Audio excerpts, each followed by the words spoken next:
This is the Louie Tee Network.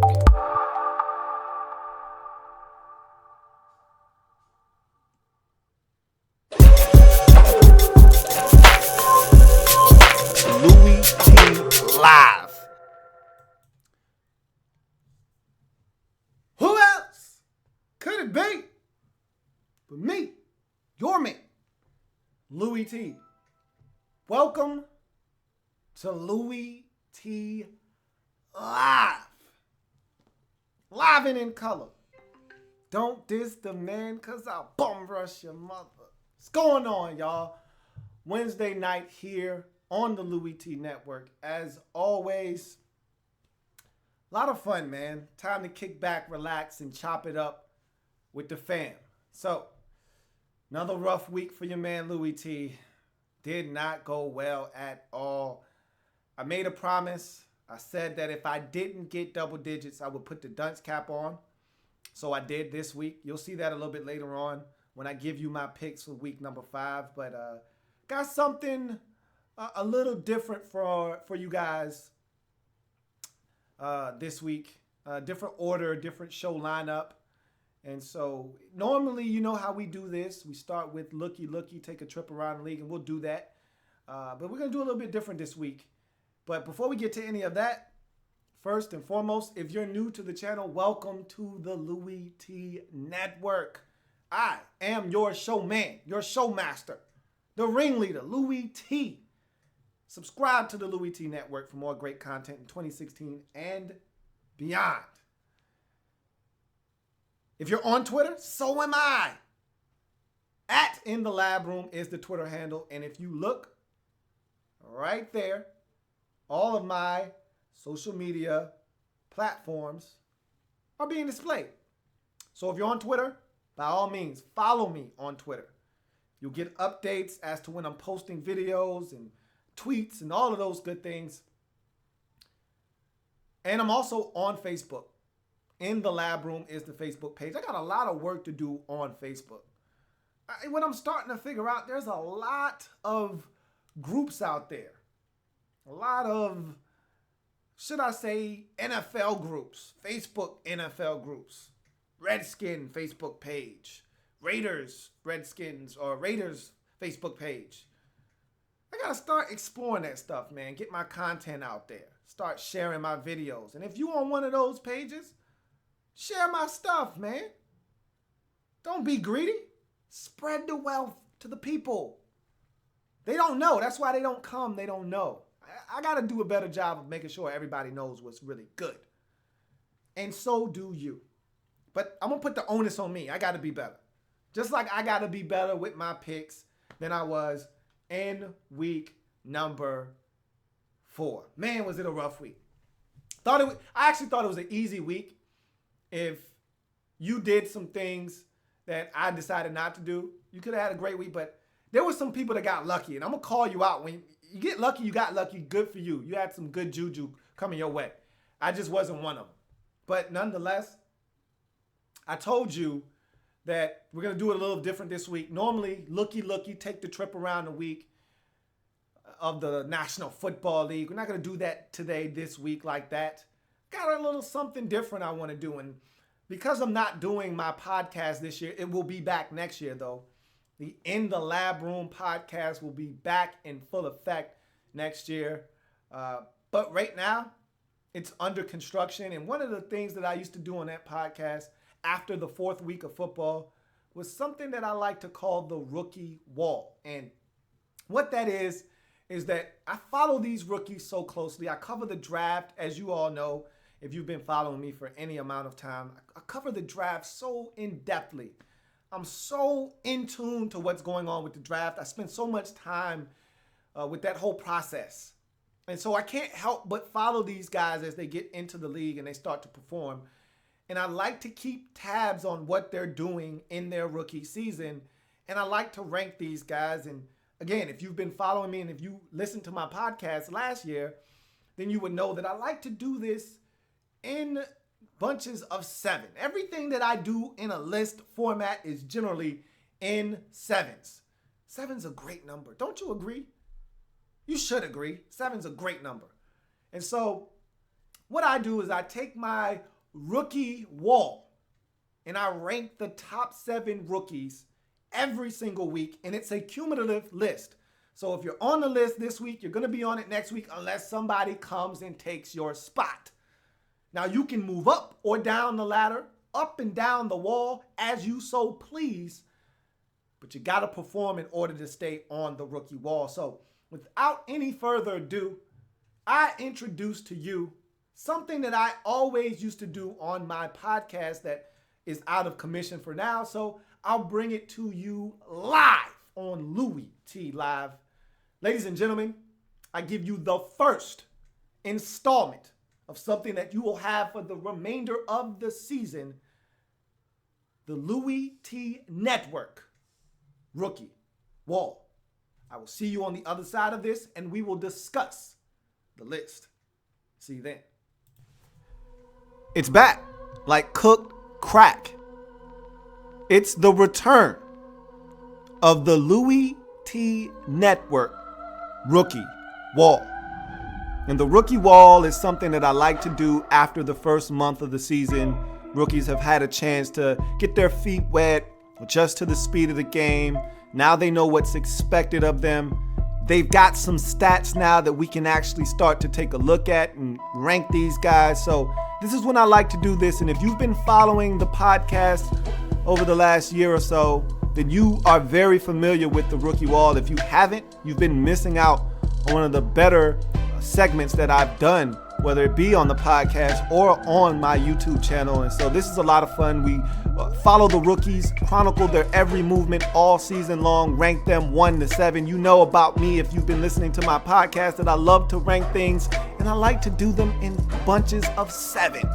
And so the rookie wall consists of 7 players, sometimes 8 or more, that make the list, and it fluctuates week to week. We rank these rookies off of their production. And as I like to say every week, some rookies will climb, others will fall.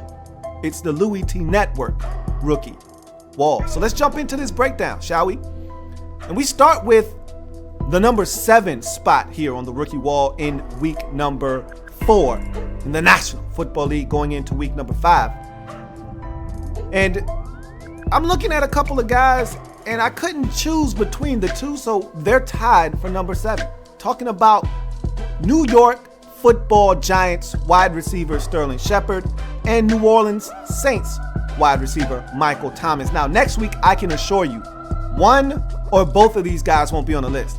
Either one of these guys is going to climb or both of these guys are going to fall, but I only gave them a tie because I'm giving them an opportunity to prove that they belong. But maybe both of these guys will show up again next week and both will remain on the list and somebody else will get bumped. But I'm not giving a tie out next week. Somebody's going to have to prove their worth to remain on this list. But for the inaugural list, both of these guys deserve to be here at number 7. Sterling Shepard, second among rookies in the league in catches with 20. He's second in yards with 263, tied for first with 2 touchdowns. He's been a go-to receiver for Eli Manning, has been excellent in the slot, also has played well outside the numbers. So Sterling Shepard has been exactly what I thought he was going to be coming out of OU into the league. One of the most precise route runners. He gets open, he wins immediately, and he's a guy that will make himself available for Eli Manning and has done so early in the season. Michael Thomas, wide receiver out of the Ohio State University, has played exceptional for the Saints. I'm probably a little bit more surprised about his play thus far. Didn't expect him to come in and play as well as he has. First in receptions with 21 on the season among rookies, third in yards with 229, and tied for first with 2 touchdowns, including a huge game-changing touchdown on 4th and 2 against the Saints against the Chargers to help the Saints get their first win of the season. That's ballsy and that's big when your quarterback trusts you on 4th and 2 with the game on the line to throw you the football in the end zone for a touchdown. Michael Thomas making a statement early in this season that he is legit. He comes in along with Sterling Shepard at number 7 on this week's rookie wall. You go to number 6. Here's a guy that a lot of Falcons fans were really counting on to come in and make an impact, and that he has. I'm talking about rookie linebacker Deion Jones. This is a guy that showed all the athleticism and raw talent at LSU, but didn't get a lot of playing time. And a lot of people wondered, did that lack of exposure hurt him in terms of being a first-round pick? Well, we knew he could play the position. It was all about opportunity. He's gotten that opportunity in Atlanta in his rookie season, and he has flourished in that role. He's first overall in rookies in tackles, third overall in pass defenses. Keep in mind, we're talking about a linebacker here. That's third overall among all rookies. That includes safeties and corners. Third in pass deflections. Also, he's got an interception on the season, and it was a big one, a pick six. One of two rookies to have an interception return for a touchdown. So Deion Jones playing some exceptional football for the Atlanta Falcons at the linebacker position. And right now, he is the sixth best rookie on the rookie wall in week 4 going into week 5 of the National Football League. You go to number 5, and this is a guy that I didn't expect a lot out of in his rookie season, but yet he's come in and impressed me so much so that he has landed in the 5th spot on the Louie Tee Network rookie wall. I am, of course, talking about Yannick Ngakoue, Jacksonville Jaguars rookie defensive end out of Maryland. This guy is playing exceptional football, first in sacks with 3. And no one else is even close. He's got 3 sacks on the season. The next closest rookie only has 1. So this guy is balling. First in forced fumbles. He's got 3 of them on the season. So not only is he getting to the quarterback, but he's also getting the football out when he gets there, playing outstanding football. 2 pass deflections, so he's getting his hands on footballs as well. And speaking of which, picked off a pass this past weekend versus the Indianapolis Colts, so also making his presence felt there as well. Yannick Ngakoue has been a pleasant surprise for the Jacksonville Jaguars, a guy that you select in the 3rd round. You're maybe not expecting him to come in and have this type of production right away, but he has, and he's been a standout for me. And I think he is putting his stamp potentially on the Defensive Rookie of the Year award if he continues to play the way that he's been playing this season. Yannick Ngakoue, 5th right now on the Louie Tee Network rookie wall. You go on to the next player on this rookie wall, and it's a receiver that a lot of people thought could do exactly what he's doing right now, and he has not disappointed. I'm talking about Will Fuller, the 5th Houston Texans rookie wide receiver out of Notre Dame. This guy's been explosive from day number 1. We knew about the issues about catching the football. Well, he's caught the football for the most part, and when he's caught it, he's made big plays. He's first in yards gained out of all rookies right now with the receiver position with 323. The next closest guy, Sterling Shepard, at 263. So he's got a sizable lead there. You're talking about almost a 70-yard difference between him and the next closest receiver. So he's putting up some big yardage numbers. 3rd in receptions, 1st in touchdowns, and that's a tie. Everybody's got 2 at that position, but he also has another touchdown as a punt returner, so he is technically first among rookies, tied with Ezekiel Elliott in terms of touchdowns gained this season. Will Fuller getting it done not only as a receiver, but also as a punt returner. So this guy is special. 8 plays of 20 yards or more in the pass game, which leads all wide receivers right now. This guy is dynamic, and the only guy right now that can make a claim to being as explosive as him is a guy that's not on the list because of injury, and that's Corey Coleman of the Cleveland Browns.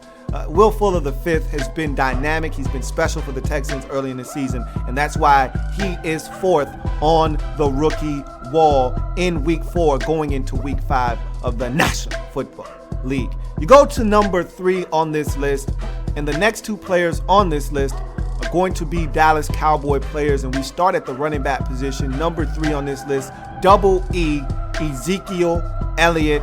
Here's a guy that is first in every single running back category known to man among rookies, and it's not even close. And it's sheer volume with Ezekiel Elliott right now. He's got 94 rushing attempts. The next closest running back has 35.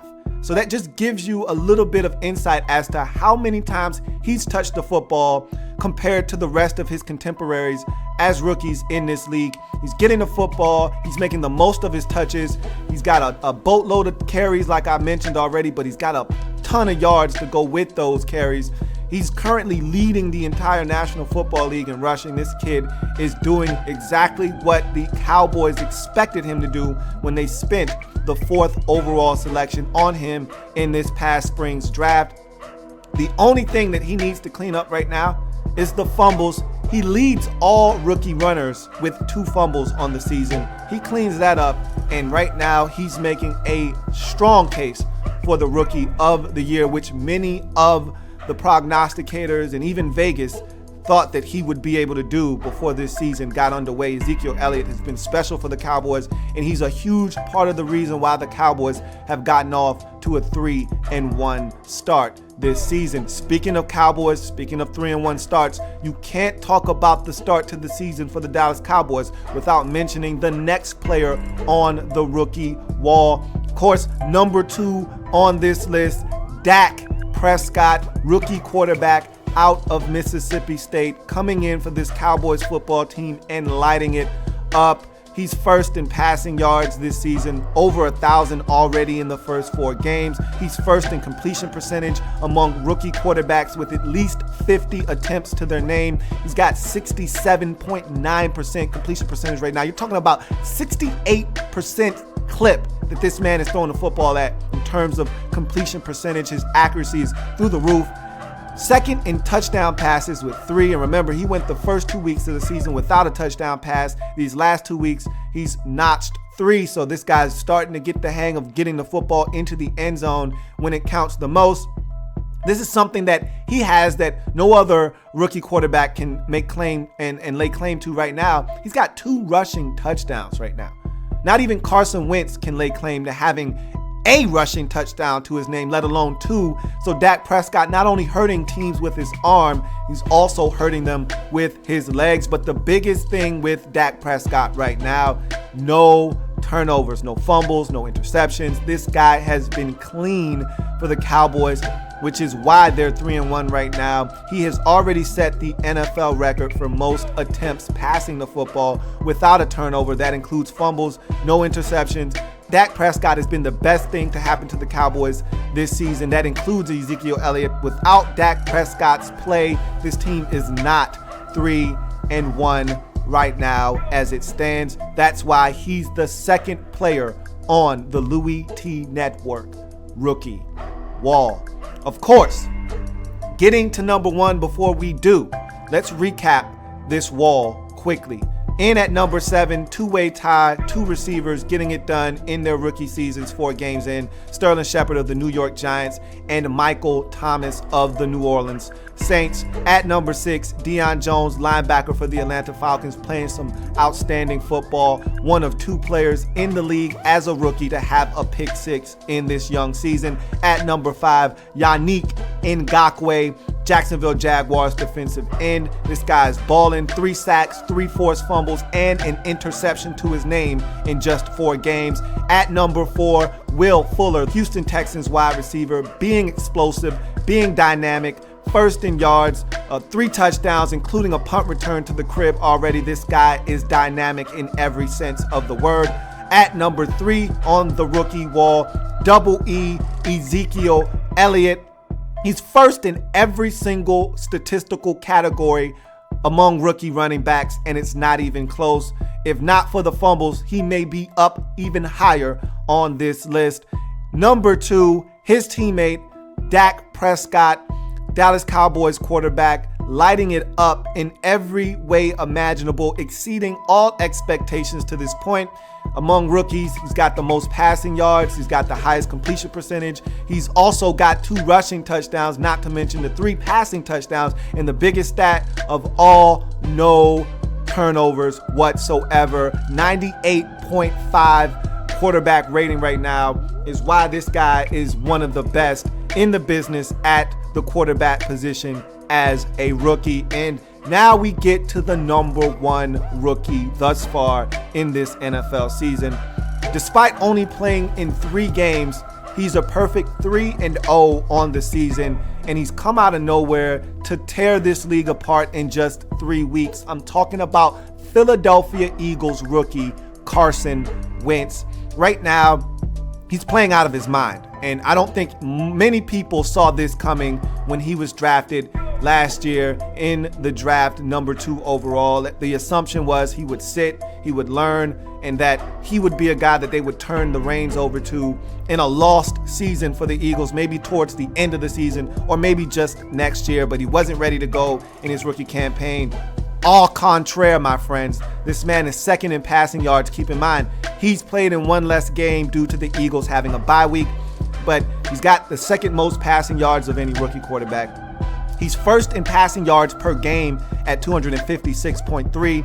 He's got the third highest completion percentage of quarterbacks with at least 50 attempts at 64.7. He's got the most touchdown passes with 5. And much like Dak Prescott, the second player on the rookie wall, he's not turned the football over this season, which is the most impressive stat when you're talking about a rookie quarterback. 5 touchdowns, no interceptions, no fumbles, no turnovers. This guy has been tremendous in every sense of the word, and he's got the highest winning percentage, which makes him number 1 on this list. 3-0 right now, leading his division and his team to a flawless start to the season. 103.8 quarterback rating right now is dynamic and dynamite for Carson Wentz. And that's the reason why this man is number 1 on this list. There will probably be some bumps in the road for these quarterbacks eventually, but right now, both Dak Prescott and Carson Wentz are lighting it up, and no one saw this coming. And because of that, those two are your top 2 on the Louie Tee Network rookie wall. Let's get to some honorable mentions before we get out of here. Jatavis Brown, a couple of Charger rookies make the honorable mention list. Jatavis Brown, a guy that is starting because of the injury to Manti Te'o, has stepped in and filled in admirably. 4th in tackles among rookies with 22. He's already forced a fumble. He's already notched 1 sack on the season. Jatavis Brown all over the football field for the Chargers, continuing to have an impact as a rookie out of Akron. No one expected him to come in and have the role that he's had, but he's been thrusted into that position and he's flourished in that role. Hunter Henry, another San Diego Charger on this list at the tight end position. Antonio Gates has been injured for most of the start of the season. Hunter Henry has stepped in and shown why he was the 2nd round pick of this football team. 10 catches, 153 yards, and a touch. This is a guy that is starting to really get comfortable. Phillip Rivers, more importantly, getting comfortable throwing him the football. And if not for his fumble 2 weeks ago versus the Colts in a crucial spot, maybe he cracks this list. Jordan Howard, running back for the Chicago Bears, getting his first start over the last game versus the Detroit Lions. Now has 35 rushing attempts on the season, but he's got the highest yards per carry of any running back that has at least 30 attempts as a rookie. 5.1 yards per tote. So he's a guy that is showing the ability to be a little dynamic out of the backfield. I think he's going to take over the lead back position for that Chicago Bears team when it's all said and done. Like what he's provided for that backfield thus far as a rookie. Jordan Howard getting some honorable mention love. Corey James, linebacker for the Oakland Raiders. Here's a guy playing some outstanding football since being given the starting role. He's gotten into that inside linebacker position in favor of Ben Heaney, and he's done some Ullman-like work. 3rd in tackles among rookies. Keep in mind, he's only started in 2 games. 24 tackles on the season for him. He's forced a fumble. He's all over the field. He's using his speed to get into the backfield. Really like the job that Corey James is doing for the Oakland Raiders defensively, and they've gotten better since he's entered the lineup. And a large part of why they've gotten better up front is because of the presence of rookie Corey James out of Colorado State. Tyreek Hill, big time pickup for the Kansas City Chiefs in this past year's draft. A guy with electric speed. I will go on record as to say that I think he is the fastest player right now in the NFL. Every time he touches the football, it looks like he has a chance to score. And he is so dynamic that every time he touches the football, I'm in awe of just the speed that this man has. He's so dynamic, already 2 touchdowns as a receiver. He's going to score on special teams at some point, whether it be a kickoff return or a punt return. Tyreek Hill is going to score. He's dynamic, and he's going to make the rookie wall at some point in this season. Mark my words. Darren Lee, rookie linebacker out of the Ohio State University for the New York Jets, playing well this season. Every time I see him, he's flashing, getting into the backfield, using his speed to make a difference. Tied for 3rd in tackles with 24. He's already notched a half a sack on the season. I look for this guy to make some plays on this Jets defense. They needed an infusion of speed at the linebacker position, and Darren Lee is giving them that in his rookie season. Want to see more from Darren Lee if he is to crack the rookie wall at some point this season. And Austin Hooper, tight end for the Atlanta Falcons, doesn't have many catches, doesn't see the field as often as you would like him to. However, when he does touch the football, he has been very impactful. He's got 5 catches on the season. All 5 of them have went for 20 yards or more, including 2 of them that have been 40 yards or longer, one of them going for a touchdown this past weekend versus the Carolina Panthers. His average is ridiculous. 5 catches for 28 yards per catch. Austin Hooper making his presence felt when he catches the football. I think there's more to come from Austin Hooper in that very explosive Atlanta Falcons offense. I think he's going to have more big play opportunities come his way as this season progresses. And so that is the honorable mention right now. The best ability is availability, and guys who have been left off this list are most likely injured or not helping their team enough at this point in the season.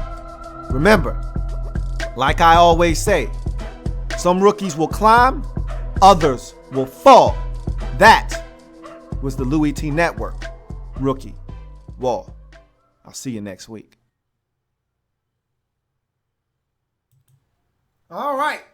So that's the rookie wall for week number 4, going into week number 5 in the National Football League. And you can expect one of those each and every single week from now until the completion of the NFL regular season. And that will be exclusive to the Louie Tee live program the remainder of the season. And then next year, it will go back to its rightful home on the In the Lab Room podcast. So if you're looking for the rookie wall, you know where you can find it this year. And next year, it will go back to being on the podcast. So make sure you check out the podcast next year when it makes its triumphant return. But let's see what you guys had to say about the rookie wall and all of your comments thus far early in the program before we move on to our next amount of business to handle tonight, which will be a trip around the league that we call Looky. So Andrew Kim says, rough week for picks for me. I just got to 9-7 lucky. Well, it was 15 games last week, so I'm assuming that's 8-7 or 9-6. We'll see when we get there. Andrew Kim says, yeah, I've shared your stuff in a few groups. I appreciate that, Andrew. AK, good looking out. And for those of you who happen to be in Facebook groups or wherever you are around more NFL fans, share my videos. We got to spread the word. I got to be better. I got to do my job. All I ask is that if you got a chance, spread the love, man. Spread the wealth. Spread the knowledge. Spread the videos. All right. Cubone Football says, so I nearly fell out of my seat when I looked up some statistics in the NFL, and apparently the 0-4 Browns are leading the NFL in rushing, averaging 5.7 yards a carry. Yes, the Browns can run the football. And I talked about that to my Redskin faithful last week going into that Browns game. I said, look, we don't stop the run. They run it well. Isaiah Crowell has been a monster this year. Remember, he had the 88-yard run, or was it? Yes, it was 88 yards, I want to say, versus the Baltimore Ravens in week 2. He's been dynamic. They killed the Dolphins on the ground in week 3 when they should have won out in Miami. they killed us on the ground. Absolutely. Crowell went off for 120 yards on just 19 carries in that game. He should have had a lot more touches. I want to say it might have even been 16 or 17. He should have gotten the football at least 25 to 30 times in that football game. No excuse not to. They run the football in Cleveland. Say what you want about any other facet of their game, of their football team. They run the football, okay? And those stats back it up and prove it. Normally, you're not 0-4 when you run it the way they do, but they make some questionable decisions along with running the football. That does cost them sometimes.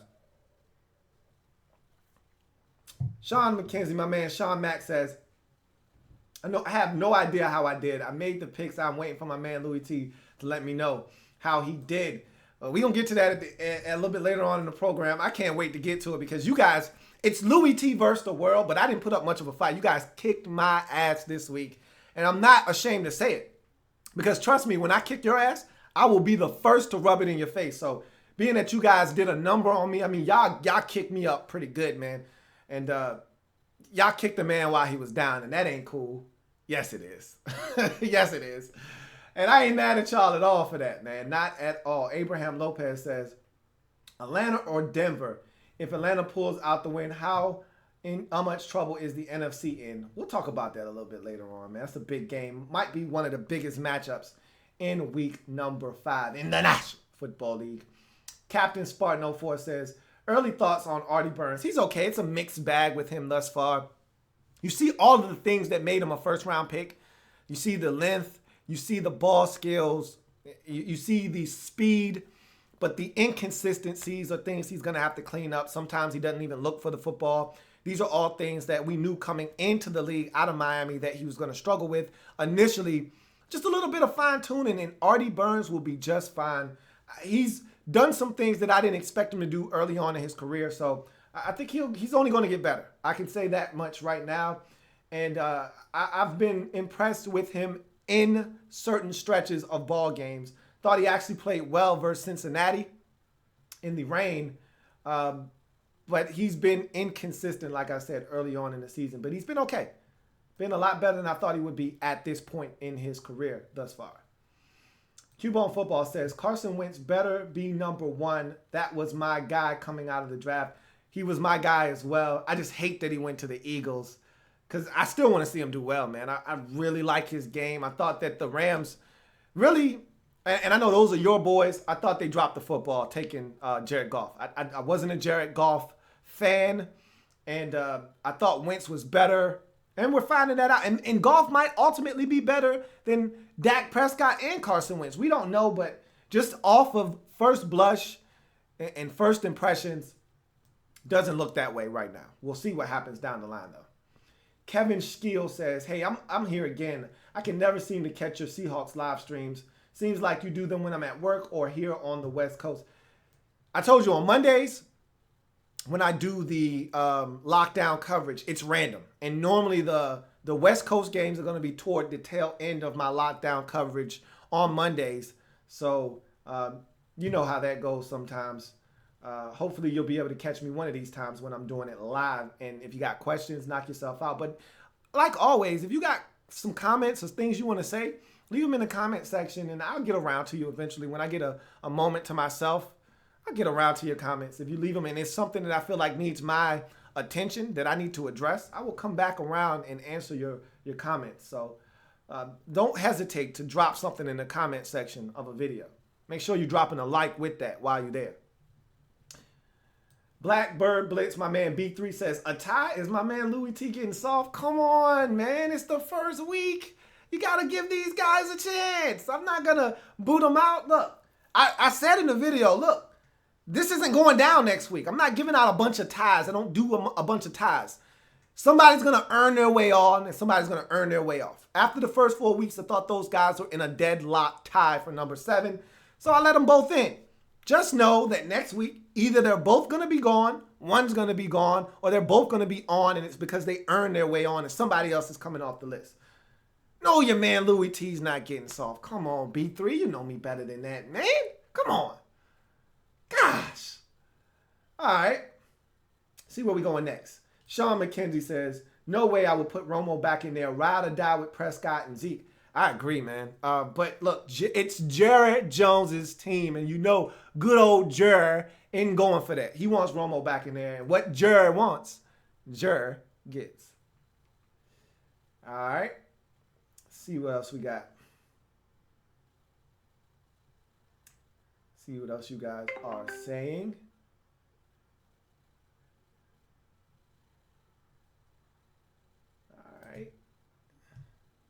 Captain Spartan 04 says, who's better, Roberto Aguayo or Drew Kaiser? Well, one is a punter, one is a field goal kicker. So you really can't compare the two. It's like apples and oranges. Roberto Aguayo's only attempted 3 field goals. Problem is he's missed 2 of them. So he's struggling right now. But Drew Kaiser is a punter. So you can't really compare the two of them. All right. My man Sean Mack says, Darren Lee, another of my Buckeyes getting some love. Hey, he's playing some ball out there for the Jets, man. Darren Lee is showing up.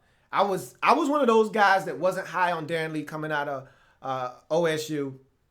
I thought he was a little soft, and he hasn't been anywhere near the player that I thought that he was going to be. I thought he was going to be avoiding blockers and trying to use his speed. He's using his speed all right, but he's not afraid to put a hat on a guy. I was flat out wrong about Darren Lee. I thought he was a first-round pick because of his athleticism, but I didn't think he was anywhere near Ryan Shazier. He's not where Shazier is now, but that's not to say he can't get there. I think Darren Lee has a bright future ahead of him. Cubone Football says, question, whose coaching seat is the hottest right now? I'm not a fan of Malarkey in Tennessee. Well, he's only been there a year, so I don't know what you're expecting out of Mike Malarkey, but I'm going to tell you right now, Chuck Pagano is on the chopping block. And if they lose this week at home to Chicago, he might get fired right now. So I'm going with Chuck Pagano. If I had to pick a coach that is on the hot seat, and I'm talking about his seat is blazing hot, because remember, Chuck was about to get canned last year at the end of the season, and by some miraculous turn of fate, nor him or GM, the GM out there, who is horrible, and his name escapes me right now. It'll come back to me. Neither one of them got fired, which I don't know how they didn't get fired, because both of those guys, well, not as much as Chuck as much as it was the GM out there. They were horrible last year, though, as a collective unit. And I put a lot of Grigson. Ryan Grigson is his name. Grigson stunk it up last year, and I thought Grigson needed to go for sure, and I didn't think that Pagano would be that far behind, but they're lost right now in Indy. I mean, they got no business being 1-3 right now. You lose to Detroit, who was a bad football team in week 1 at home. Then you find a way to lose in week 2, which, okay, you're out in Denver. I get it. I understand. Week 3, though, you get a win, and you easily could have lost to San Diego. San Diego made a ton of mistakes in order to allow them to win that game. Then you go to Jacksonville or London, and you play Jacksonville, and you're supposed to win that game, get back to 500, turn your season around, and you lose that game. That's who I'm going with. And I've talked to a lot of Chargers fans, and they're not feeling Mike McCoy. And I'm going to tell you right now, the Chargers should be 4-0 right now, and they're 1-3. That's coaching. Okay? They made a bunch of mistakes on the field, guys fumbling footballs, all kinds of nonsense, got injuries. I get it. I understand that. But there's no way they should be 1-3 right now. No way. At worst, they should be 2-2. Really, they should be 4-0. They're 1-3. Andrew Kim says, Stanley has been pretty good. Hurt last week. Matt got his first sack on Flacco against James Hurst, whose ass the Jags game wasn't as good as his first 2 games were. They were okay. Yeah, and I thought about Ronnie Stanley, but again, if you're injured, you can't be on this list. Can't be on a rookie wall. Unless you already establish yourself as a member of the rookie wall, then you might get a little bit of a pass. But if you're not on the list, you can't even be up for honorable mentions. Like I said before, the best ability is availability.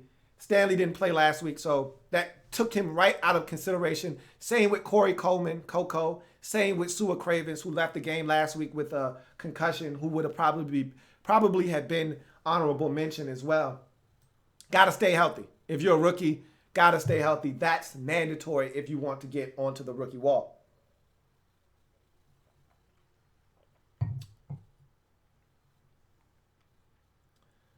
Enrique Valencia says, keep an eye out for Ryan Kelly. Has been impressive, only giving up 5 pressures and no sacks this season. Oh, trust me, I got my eye on him.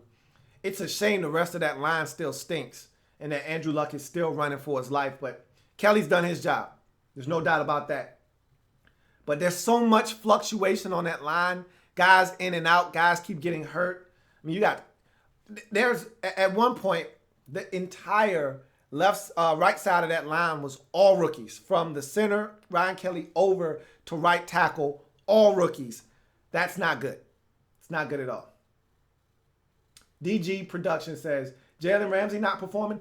He's been solid, but he hasn't moved the needle for me. He had that one game versus Jacksonville where he got the deflection that caused an interception, but hasn't really moved the needle for me. I'm looking for more of an impact. I'm looking for him to make a game-changing play, pick a guy off, get a sack, do something that resonates. I just don't feel like his impact has been that great. He's tackling well at the cornerback position. I will give him that, but I want to see more of an impact from Jalen Ramsey. I don't feel like he's had that necessarily quite yet. Did flash in the Baltimore game, but he didn't get on my radar like some of the other guys that I mentioned on the list. Sean Mack says, it was 85 yards, bro. It's the longest run in the NFL by a running back so far this year. Yep, I knew it was 80-something. And Isaiah Crowell's been a beast this year. Been an absolute stud for the Browns.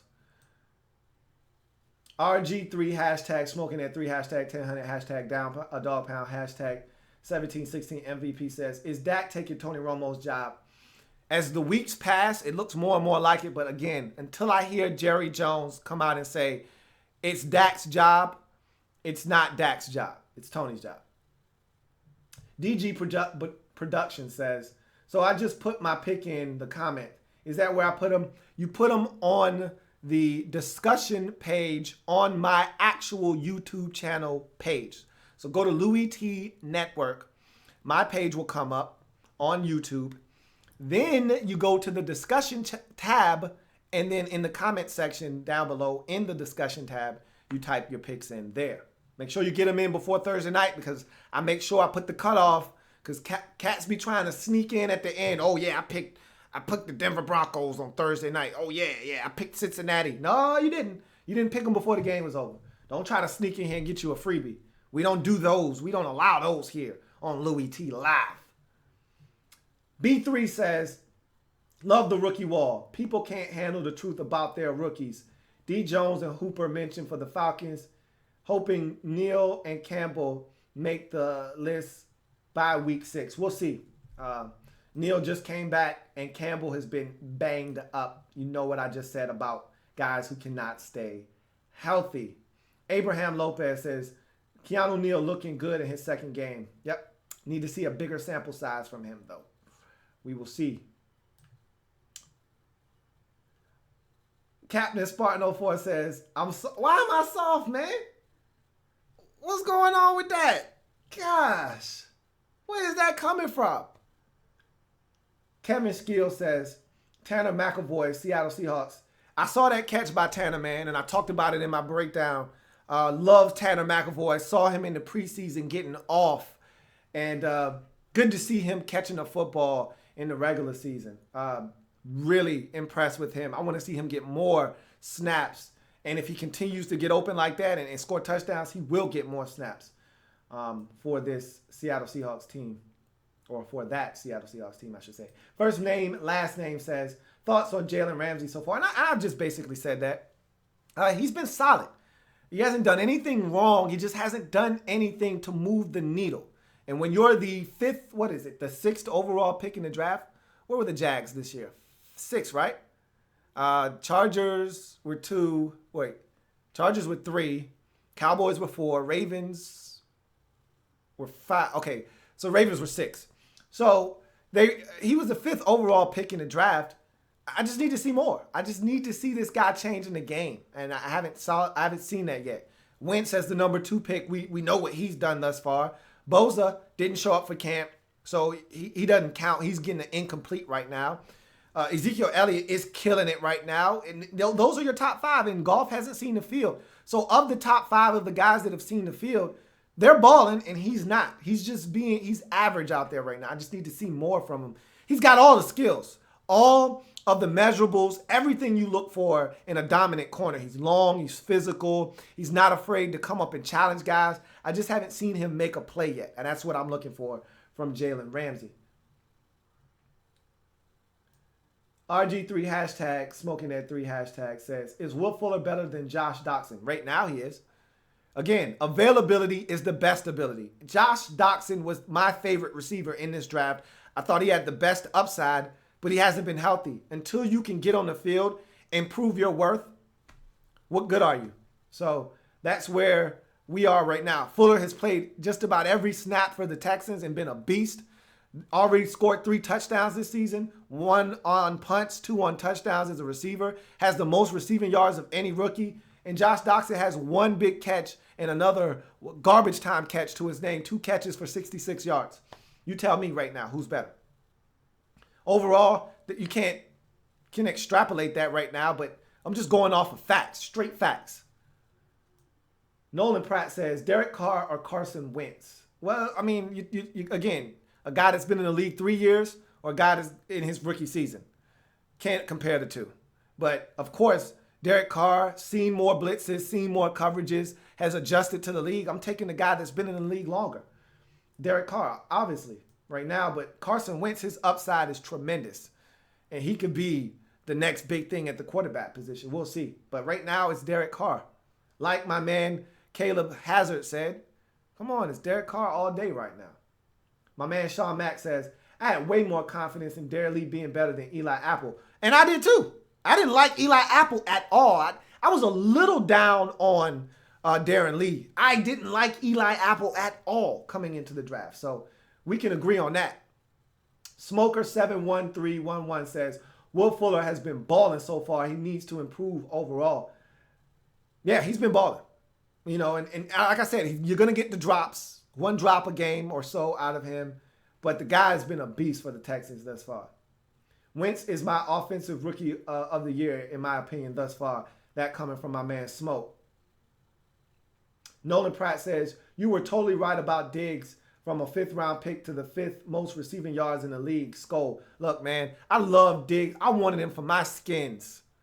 Okay, I wanted him for my skins in that draft, and we took Jamison Crowder. I don't have a problem with J.C. Ice. I love him. But right now, I still would have much rather had Swag Dizzle. And it's all good, though, man. I love my stuff. But, boy, I love me some Stephon Diggs, man. Boy, I love me some Swag Dizzle. Straight up. Sean Mack says, Kelly and Muhort are the best 2 on that Colts offensive line. And that's a shame that you're absolutely spot on, and neither one of those guys are tackles. That's how you get your quarterback killed. When neither one of your best offensive linemen are a tackle, you have an issue on your offensive line.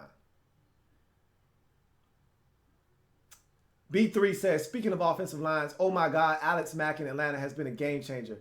He's been the best offseason acquisition by far. It's not even close. Not even close thus far. Let's see. Where are we at now? Savage Raven says, I think Romo going to be the Browns quarterback in 20. He's not going anywhere. He's going to retire, cowboy. RG3 hashtag smoking that 3 hashtag 1000 says, name your top 3 rookie offensive linemen and top 3 defensive rookie D linemen. All right, top offensive rookie O lineman right now. I would go 1, Stanley in Baltimore. 2, I would go with Ryan Kelly in Indy. And 3, Taylor Decker in Detroit for the Lions. think he's done a bang-up job. It hasn't been the greatest, but he's done a really good job. To me, better than what Laramie Tunsil has done in Miami, and he's been shuffling from tackle to guard and that kind of nonsense.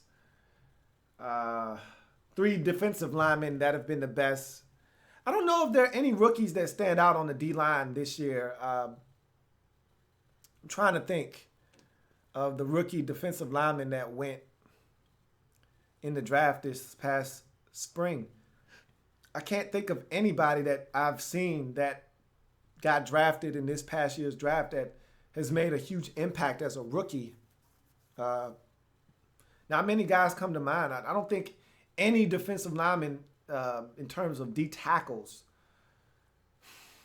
I mean, if you're talking like just defensive linemen, like defensive ends too, obviously Yannick Ngakoue for the Jaguars, far and away number 1, if you're including defensive ends. I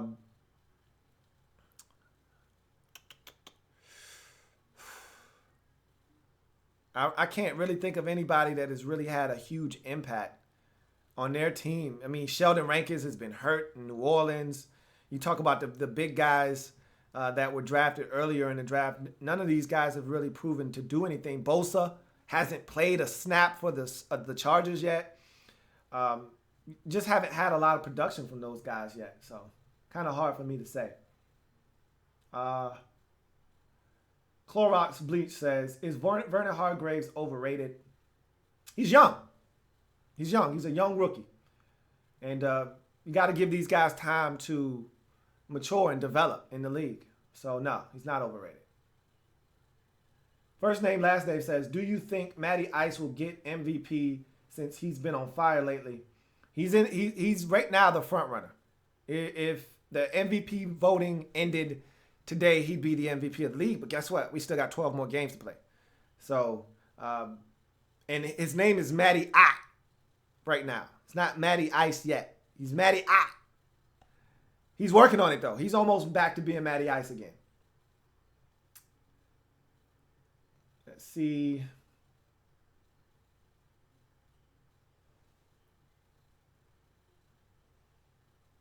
We'll take a couple more, and then we'll move on to the next topic of discussion. Protect428 says, who's your MVP in mind right now? And are Arizona and Carolina done? Arizona much closer to being done than Carolina. I still have faith that the Panthers can turn it around. Their division isn't the greatest, and I think Carolina still has some bullets left in the gun. As for Arizona, this game on Thursday night could be the dagger. That could be their final nail in their coffin. No Carson Palmer. Drew Stanton stinks. They could be done on Thursday night. At 1-4, they're done. Their division, not to be played around with. They already lost at home to the Rams. I don't see them beating the Seahawks this year. They're in trouble. So Arizona much closer to being done than Carolina to me. Smoke says, your thoughts on Verrett's injury? I remember we were hiring him. I love Jason Verrett. He just can't stay healthy. Hasn't been able to since he got in the league. I still love that guy like he's my son. Okay? Still love Jason Verrett's game. Just can't stay healthy. Larry's Goods, the best, says, do you think Von Miller can beat Ronnie Stanley because he's pushing guys 15 yards down the field like he's been in the league for 5 years? Von Miller can beat anybody. Period. End of discussion. Abraham Lopez says, will you break down the Denver-Atlanta game? I won't break it down up here necessarily. We will talk about it. I will talk about it when I make my picks briefly. But, we could talk about it a little bit later on. There's no problem in that. Frosted Flake says, do you think the Packers will keep their run defense? Are you surprised they are number one giving up less than 50 yards? No, they're setting out to stop the run. Their problem is they can't stop the pass right now. They stink stopping the pass. But they're selling out. They're pushing all their chips in the middle of the table to stop the run, and they're doing a hell of a job. Problem is their secondary is suspect. They gave up 205 yards receiving to Marvin Jones. Just the last game they played in. So even though they're stopping the run, they can still be had. We saw what Swag Dizzle did to them on Sunday Night Football. Their secondary, not the best right now, but their run defense, holding it down. Not surprised.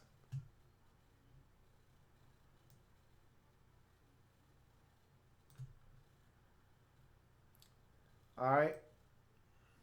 Captain Spartan 04 says, where did Sheriff end up on the rookie wall last year? I want to say he finished up at number 5 or 6 last season. Sean Mack says, I said from day one, Bosa is going to bust in Ryan Leaf proportions. Hurts me to say that as a massive Buckeyes fan, too. I hope you're wrong, but he's gotten off to a very ominous start in San Diego. Who is your dark horse for the playoffs in the AFC and the NFC right now? Hard for me to talk playoffs this early in the season because it's just so early in the season. That being said, let's jump into our next segment, Looky. Looky, I got hooky. Look at me. Look at me. Look at me. Look at me. Look at me. All right. So let's take a trip around the league quickly, recap all the games from week 4 in the National Football League. Starting Thursday Night Football, Cincinnati took care of Miami. It was pretty easy. Ho-hum game, 22-7. AJ Green dominated the Miami Dolphins secondary, and it's a shame because they don't have many more targets out there. That's the one guy you need to stop in order to beat Cincinnati, and they failed to get the memo. Cincinnati gets their second win of the season, gets back to 500. Dolphins drop to 1-3 on the season. Jags hosting the Colts, family business, AFC South style over in London. For the second consecutive year in a row, Jacksonville wins over in London, gets the job done 30-27. Big win for the Jaguars. Gus Bradley's job was potentially on the line there. He gets the win, takes a little bit of that pressure off of him. Now they can go out and see if they can turn that season around. Meanwhile, in Indy, that's a bad loss to the Jaguars who were struggling. You got to win that football game. I thought they came out like a team that expected to win but didn't expect to have to earn it. They thought Jacksonville was going to lie down for them, and I just thought they came out with the wrong mindset and got blitzed early and had to try to come back late, and they just fell short. Carolina at Atlanta. Wow, this was one of my surprises of the week. I thought Atlanta could win. I didn't think they could win in the fashion that they won. They dominated them in this game, and if not for the let-up in the second half, they were up 34-10 at one point in this game, and they let their foot off the gas pedal, and it almost cost them. They even let Derek Anderson come in and get some points on them. Didn't like that too much, but they put up 48. The Falcons aren't playing around. That was a serious win for the Falcons. And now they look up. They're 3-1, and everyone else in the division is 1-3. They got a 2-game cushion, a la the Houston Texans in their division. Both South divisions look exactly the same. One team is 3-1. Everyone else in the division 1-3. Detroit at Chicago. This solidifies it for me. The Lions officially stink. They're one of the worst teams in the league, and it's not because of talent or lack thereof. They just don't get it in Detroit. They just don't get it. I think it starts at top with the coach. They don't play with enough energy. They don't want to win. They got issues internally. They're just a mess right now. Bears with Billy Ho at quarterback, who threw for 300 yards and 2 touchdowns and no interceptions. 28 of 36 was Billy Ho. Jay Cutler's job is gone. John Fox never liked Jay Cutler, and now he has a reason to bench him. Billy Ho's going to be the new starting quarterback in Chicago. You just wait and see. They get a big one. Get off the schneid, get their first win of the season. Lions stink. New England, Buffalo. This was another one of those games that I wanted to call. I didn't have the balls. I was being a big B word last week because I knew the Bills were going to win this game, but because I had been burnt by the Patriots twice already this season, I didn't have the balls to make this call, but I should have, because I said, no way the Bills are going to go in there and do what the Texans did. And I really picked the Patriots because I thought Jimmy Garoppolo was going to play. And they don't like Jimmy Garoppolo in New England anymore. I've heard reports, and they're trying to deny it, but I know that they wanted him to play in week 4, and he didn't feel comfortable playing, and it was a pain tolerance thing, and he didn't feel comfortable playing with the pain, and they wanted him to play, and he refused to play. They don't like him anymore in New England. Jacoby Brissett not ready to play against a Bills defense that was hungry and starving for a W. Bills shut out the Patriots in Foxborough. First time Patriots been shut out at home since 1993. That's over and done with. Brady is now back. Patriots end that Brady spell at 3-1. Bills get back to 500 at 2-2 with the win. Seattle Seahawks at the New York Jets. Seahawks defense dominant. Russell Wilson played his best game of the season on a sprained MCL and a bum ankle. He went out and dominated over 300 yards passing. That connection between he and Jimmy Graham starting to heat up.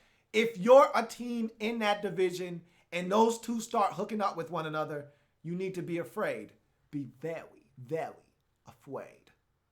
Big win for Seahawks on the road. 3 more interception for Ryan Fitzpatrick. What did I tell you about Ryan Fitzpatrick?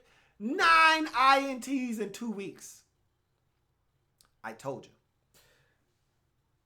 Washington Redskins beat the Cleveland Browns. It wasn't pretty. 31-20. The Browns ran all over the Redskins. The Redskins ran all over the Browns.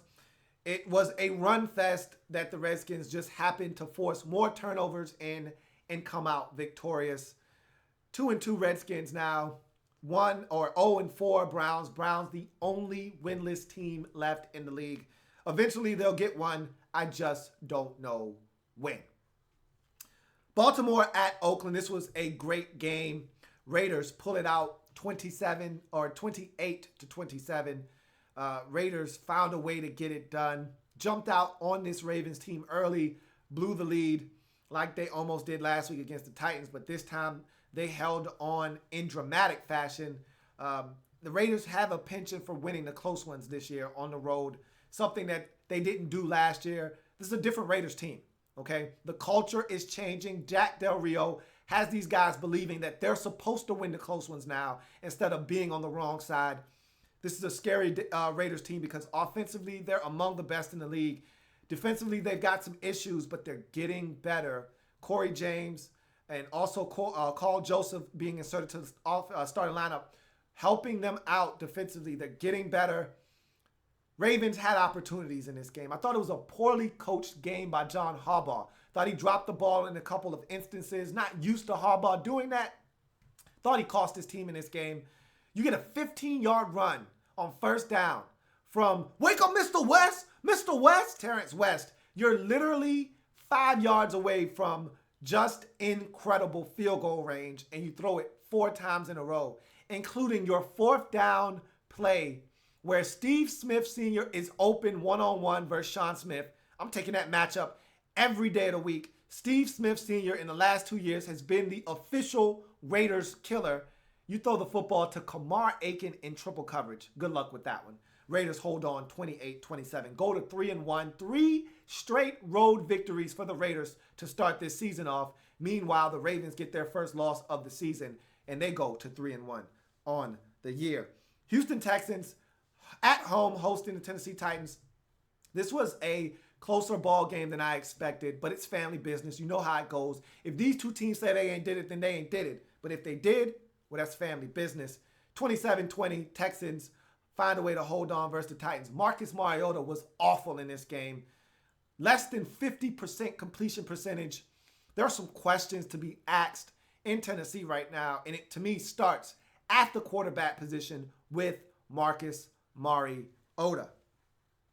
Denver Broncos at the Tampa Bay Buccaneers. Broncos dominate the football game, force 3 first-half turnovers of the Buccaneers, get 17 points off those turnovers, and never look back. Trevor Siemian goes down with an injury. In comes first-round draft pick, the big, tall kid out of Memphis.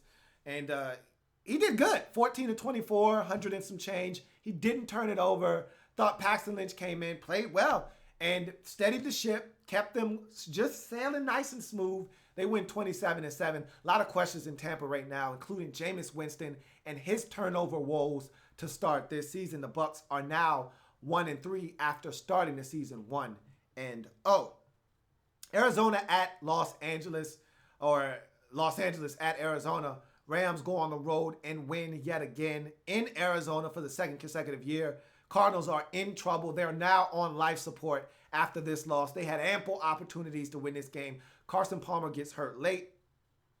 And Drew Stanton comes in and does what Drew Stanton does, which is stink it up, throw 2 interceptions en route to helping the Rams win the football game. Give the Rams defense some credit. Give Case Keenum, who I'm not a huge fan of, some credit. He found a way to get it done. Tavon Austin with a huge return late in that ball game. Why do you even kick to him in that situation? Don't ask me. I don't know the answer to that one. Rams leave the game at 3-1. Who knew? Cardinals leave the game at 1-3. Who knew? Now, the Cardinals, season on life support. Drew Stanton starting at quarterback on Thursday versus the San Francisco 49ers. This one's for the season. We'll see what happens there. San Diego Chargers. San Diego Superchargers taking on the New Orleans Saints at home. Chargers had this game up 13 points with 6 minutes and 40 seconds left in the game.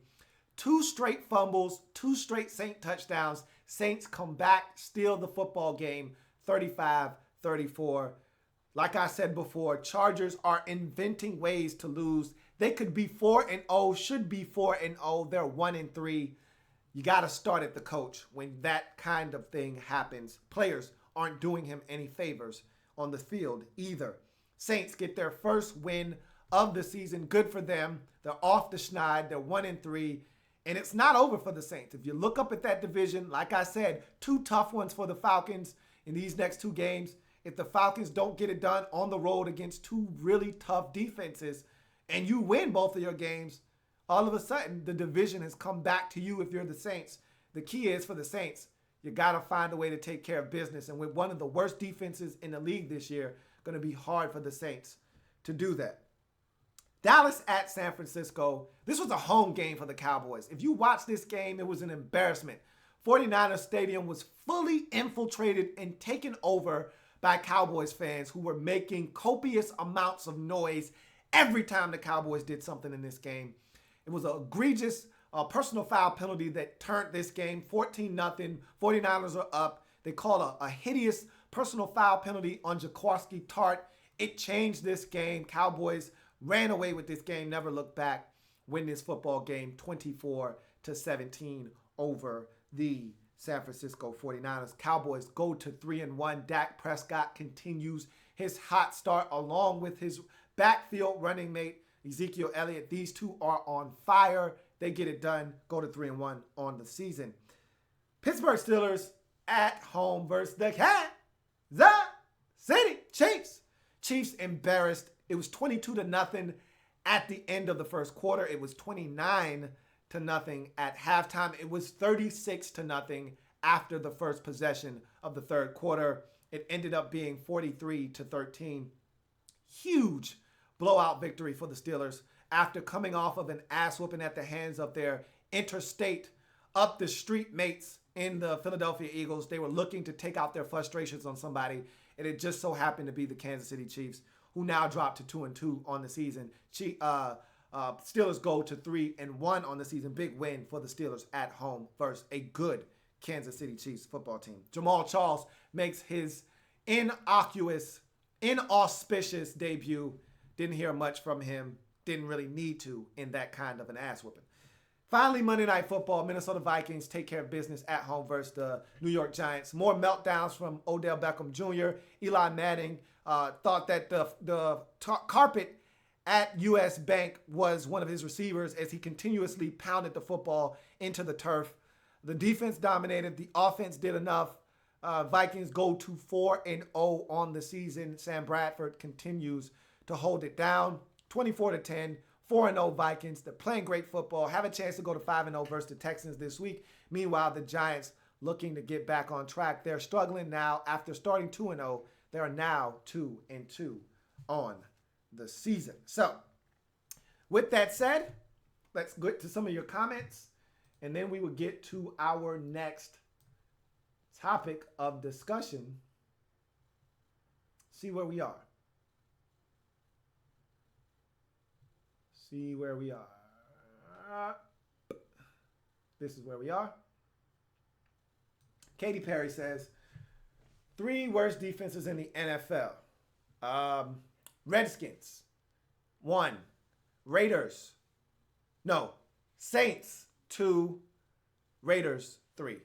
Those are your 3 worst defenses in the league right now in that order. Redskins, to me, have the worst defense. I told you the Redskins have the worst third down percentage in the league, and it's not even close. Redskins giving up 57% on third downs, and it doesn't matter. They're an equal opportunity offender on defense. 3rd and 11, 3rd and 14, 3rd and 8, 3rd and 2, 3rd and 5, 3rd and 9. It's all the same.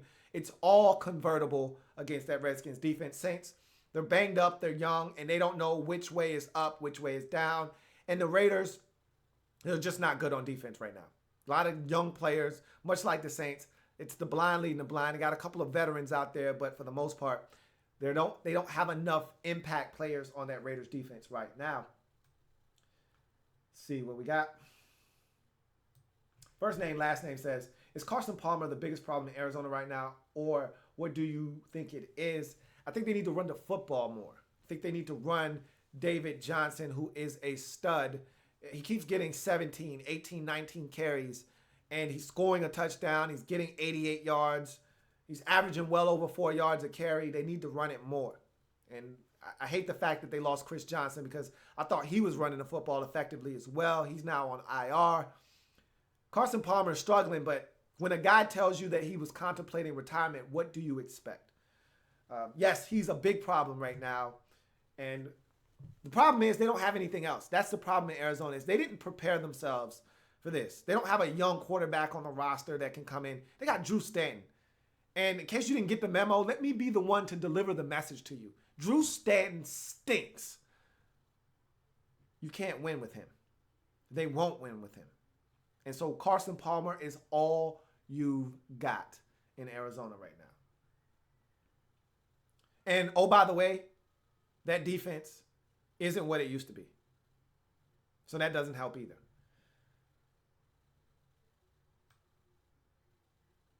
Which rookie is the Ryan Leaf for now? What kind of a question is that? I mean, we're 4 weeks into the season. Nobody's Ryan Leaf. Nobody's Jamarcus Russell in week 5 of their rookie season. That's impossible. Got to be fair to these rookies. You can't expect them to come in and change the game right away. Some rookies don't come into the league and figure it out for the first 2 or 3 seasons. It's impossible to start labeling guys as bust or any of that stuff right now. And no, it's not Joey Bosa for those of you out there saying it. He hasn't even taken a snap in the league thus far. He might play this week, but come on.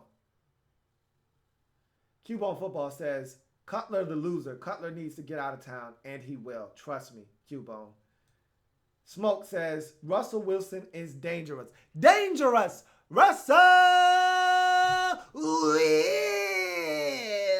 Wilson. Dangerous. That's what they call him. That's because he is.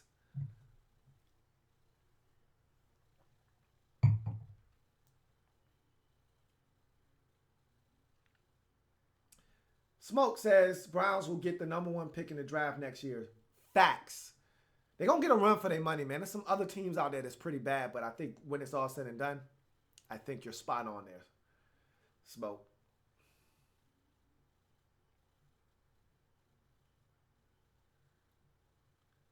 All right. Got more comments. Whoa. I skipped over a bunch of them. All right. Let's get to the next comment. DG Production says, what do you think do the Falcons have to do to beat the Broncos? And if they do beat them, then how do you feel about the Falcons? It's really simple. They got to score on offense. Easier said than done against that Denver Broncos defense. And they need to create some turnovers. Now, it's not a foregone conclusion that Trevor Siemian is going to be back. They may get Paxton Lynch. If they get Paxton Lynch, they got to make him uncomfortable, force him to beat them. Don't let the running game assist. Don't let them lean on the running game like the Panthers did in week 1 when Trevor Siemian was a relative unknown. Make that rookie quarterback beat you if he plays. And if it's Siemian, he's not 100%. Force him to beat you. If you can force a turnover or 2 and score on offense, the Broncos can be beaten. But if you allow the Broncos to score points, you don't generate any turnovers in this game, and you allow them to get after Matt Ryan and make him uncomfortable, you don't stand a chance. And if the Falcons somehow go into Mile High and win, that would officially send a message to everyone around the league that the Falcons are legit and they're not to be taken lightly this season. I mean, we can look at the Panthers win and say, look, they beat them last year. That's cute. That's nice. Oh, you beat up on the Saints. That's family business, and the Saints don't play any defense. You lost to the Bucs in week 1. Okay, whatever. You went to Oakland. That looks like a good win now. This is legit here, though. Undefeated Broncos team, still one of the top defenses in the league. You win this game, it changes the entire outlook on how we view the Falcons, because still everyone feels like the Falcons don't play any defense. That's the Big 12 conference. The NFC South is the Big 12. I already said that. No defense allowed. Falcons score 48, but they give up 33 in that game. Nobody plays defense. Chargers gave up 34 last week. Buccaneers gave up 27. Nobody in that division, they're allergic to defense, all of them. So if you want to change the narrative, say, hey, we don't lump us in there with everybody else. We play defense. Win this game. And in order to do it, you can't give up 30 nothing. You can't give up 29 or else you won't win this game. In order to beat the Broncos, you got to hold them to 20, 23 points or less. You give up 24, you give up 27, they're going to make that stick. They're going to beat you. You give up 20 in this game, you can beat them 23-20. You can beat them 27-24. But you won't beat these boys if you're giving up 27 or 30 points to them, because they're not going to allow you to score 30 some odd points unless your offense is that damn good.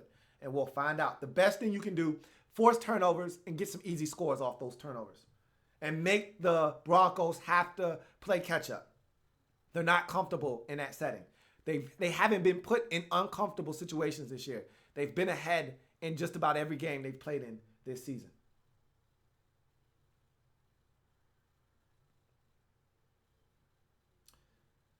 Sean Mack says, can't believe how well Sam Bradford is playing. Waiting for the other shoe to drop with him, though. Keep waiting, Sean Mack. Keep waiting. It's not coming. Who's been the best player in the league so far? Says Smoke. Pick from one of the Atlanta Falcons. Julio, Matt Ryan. I think you got to say it's Matt Ryan right now. How well he's played throughout these first 4 games. He's been awesome. Just flat out ridiculous. Aqib Talib is hot too. He's already got 3 or 4 picks this season. He's playing some outstanding football. We know what Carson Wentz has done. I mean, he's played phenomenal football, but only 3 games. There's a number of candidates.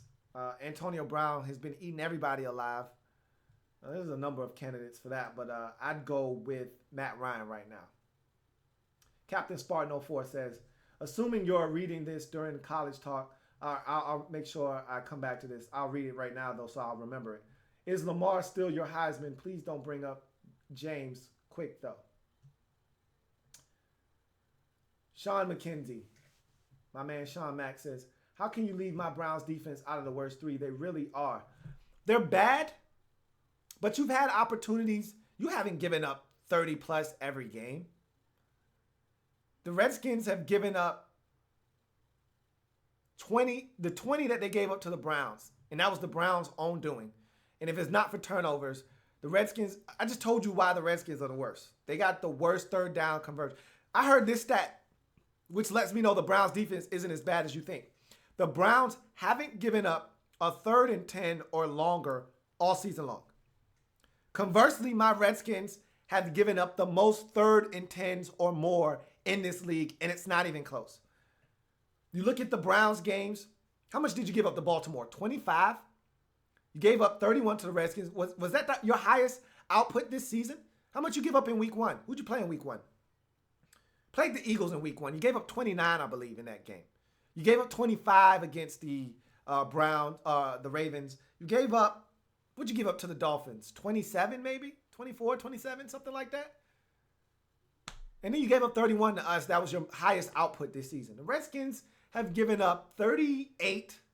They've given up, who'd they play in week 2? Dallas, they gave up 27 to the Cowboys. They gave up 27 more to the Giants, and they gave up 20 to the Browns, and their third down defense is the worst in the league. The Raiders have given up 34, 35, and they gave up 10 to the Titans. The Titans stink. The Titans they're allergic to scoring points. They don't count. And they gave up 27 to the Ravens, who also don't really like to score a lot of points. So the Raiders defense is horrible. And the Saints, come on. Are you kidding me? The Saints, they give up points like I drink water. Like you take baths at home.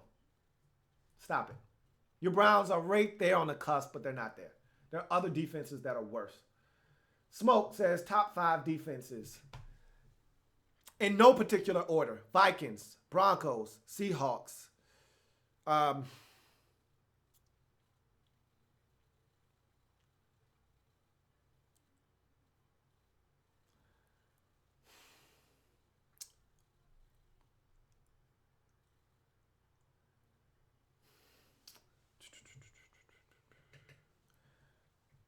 Broncos, Vikings,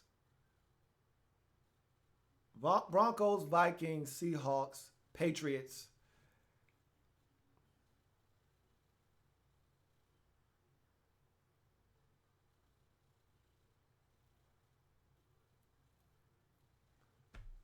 And I think I will throw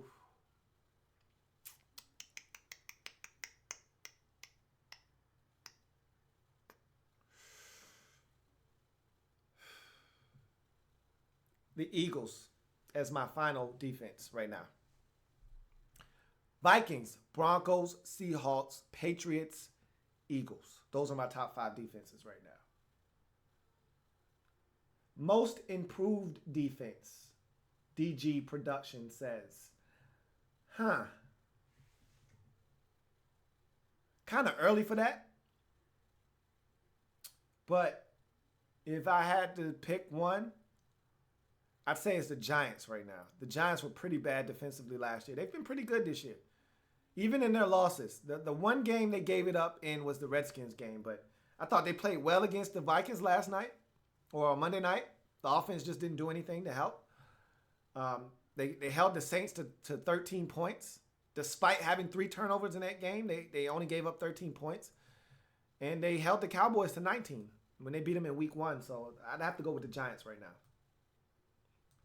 Will the Browns go 0-16 this year? No, they won't. Browns aren't as bad as everybody thinks they are. I'll tell you that right now.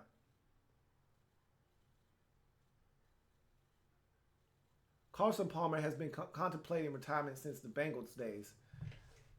Yeah, but he was serious this time around. He just had a daughter. He wants to be at home with his kid and his wife. He was serious this time around. He probably should have just hung it up. But I think the allure of being in the NFC Championship game and being 1 game away from the Super Bowl was enough to make him want to come back. And he thought he would be they would be the same team that they were, but it's a year-to-year league in the NFL. You're up 1 year, you're down the next. Ask the Panthers, ask the Cardinals that. How do you feel about Odell? I really don't feel any type of way about Odell. He's crazy, but I've said that since he was a rookie. I said, this guy's crazy. He's got a loose screw. He's been that way. It is what it is. Bottom line is he's a hell of a football player, but he's unstable. And it's too easy to get him off of his game. You get inside of his head, you start talking to him, you get him frustrated. He's worried more about you than he is about whatever he needs to be doing on that particular play. And so you can take him out of his game too easy. And now everybody knows it. So he's got a target on his back. The officials are looking at him extremely close because of the mockery he made out of the game last year with the Josh Norman Panthers game. And so he's a target.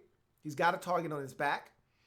Opposing teams know if we just get in this guy's head, he's going to fall apart. And not only is he going to fall apart, but he's going to drag his team down with him because his sideline antics, him ranting and raving on the sideline, that affects his team, whether you want to believe it or not. So they got an issue on their hands. I wouldn't want to be the Giants right now because that's one hell of, you need him, Your offense isn't the same without him, but his actions can be cancerous. So they're in a tough spot. I wouldn't want to be the Giants right now. And they got a head coach that I'm going to tell you right now, he's soft. Soft as drugstore cotton. He's soft as Charmin tissue. Okay? He ain't going to do anything about it. That's not his personality. He's just as clueless as he can be on the sidelines. The Black Al Bundy says, the Minnesota Vikings defense, elite or no? Are you crazy? Are you crazy? That defense is as elite as the day is long. Is fire hot? Is water wet? Is cement hard? Come on, man. What kind of question is that? B3 says, ripping on my Falcons and the NFC South defenses. I can't hate on that. In fact, I respect that. You ain't got no choice but to respect it, B3. You know the defense in there is garbage. The Panthers were holding y'all up defensively, and they went to hell in a handbasket, and we all know why. Easy E is the best rapper, says, you think the Redskins will go to the playoffs? We got a shot, man. We got a shot. Smoke says, you got 3 young players, one at each level to build your defense around. Who you got? I know who I'm taking at linebacker. I say this all the time, and I mean it. I'm taking Ryan Shazier, and it's not even up for debate. So if he could just stay healthy, give me Ryan Shazier as a linebacker. Along your defensive line, I would take, oh my God, I wish my Redskins would have drafted him instead of Brandon Sheriff. Even though I love Brandon Sheriff. God, Leonard Williams is a stud for the Jets. Gosh, I would take him on the defensive line. And in the secondary, let me think. Trying to think of players that's been in the league 2 years or less, 2 or 3 years or less. Try to keep it at 3 or less, really. When you say young, still in your first contract, really, is what I go by.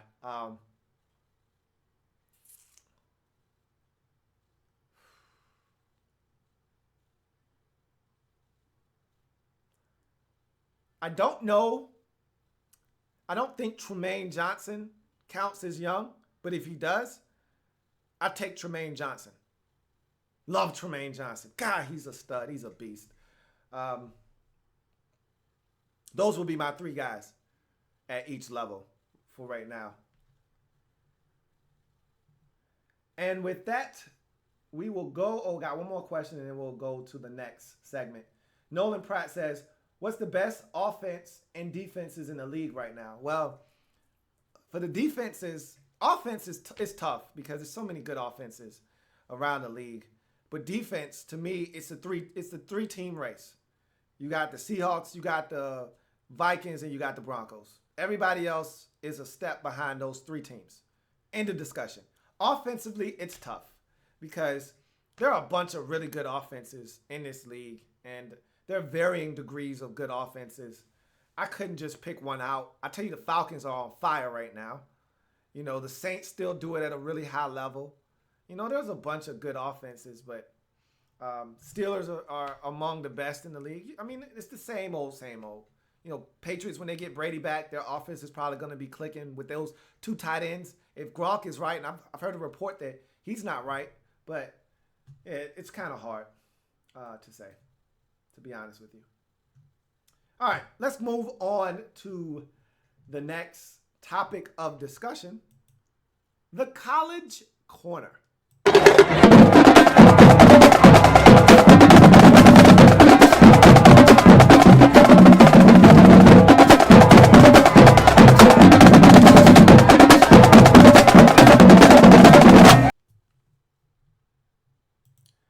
Okay, so we'll quickly go through the College Corner, and then we'll get to Louie Tee versus the world, and I know you guys are waiting on that. So we'll get through the College Corner quickly, but last week was thrilling. You had a couple of thrilling finishes, none better than that Tennessee-Georgia wacky finish. Georgia scores with like 17 seconds left, 10 seconds left. They get a personal foul penalty, unsportsmanlike conduct. They get an offsides penalty, and they give up a huge return, setting up the stage for Tennessee to throw a Hail Mary from the 43-yard line. Joshua Dobbs connects with Jarrett in the end zone, and they win, or Jennings, excuse me, in the end zone, and they snatch the victory from the jaws of defeat. What a win. Tennessee, who I contend has been lucky this season, continues their lucky streak. Go to 5-0, got a big one this week. We'll talk about the 5 big matchups this week, but of course can't leave without talking. I'd be remiss if I didn't talk about Louisville Clemson. What a game that was. Down to the wire. Clemson pulls it out. Louisville had opportunities in this game. They had a chance at the end. The receiver doesn't dive for the first down. It goes kind of quietly into the night, short of the sticks.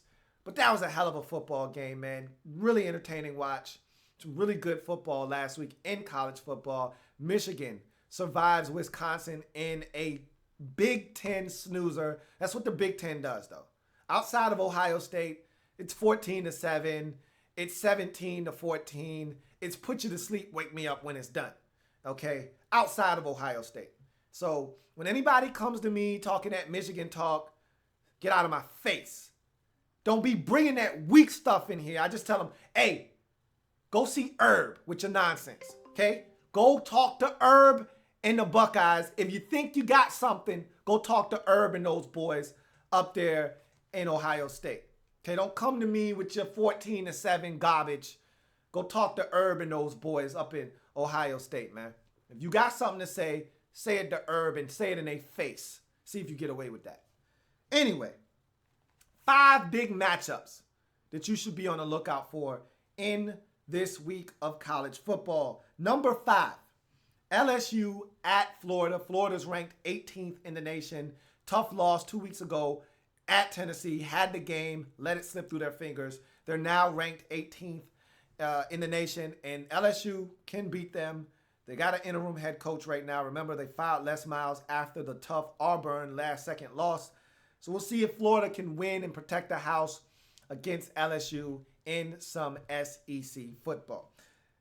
Number 4, Virginia Tech, recently and newly ranked 25th in the nation. Just getting into the top 25 at 4-1, having a huge opportunity against North Carolina, who got a tremendous, talk about great finishes.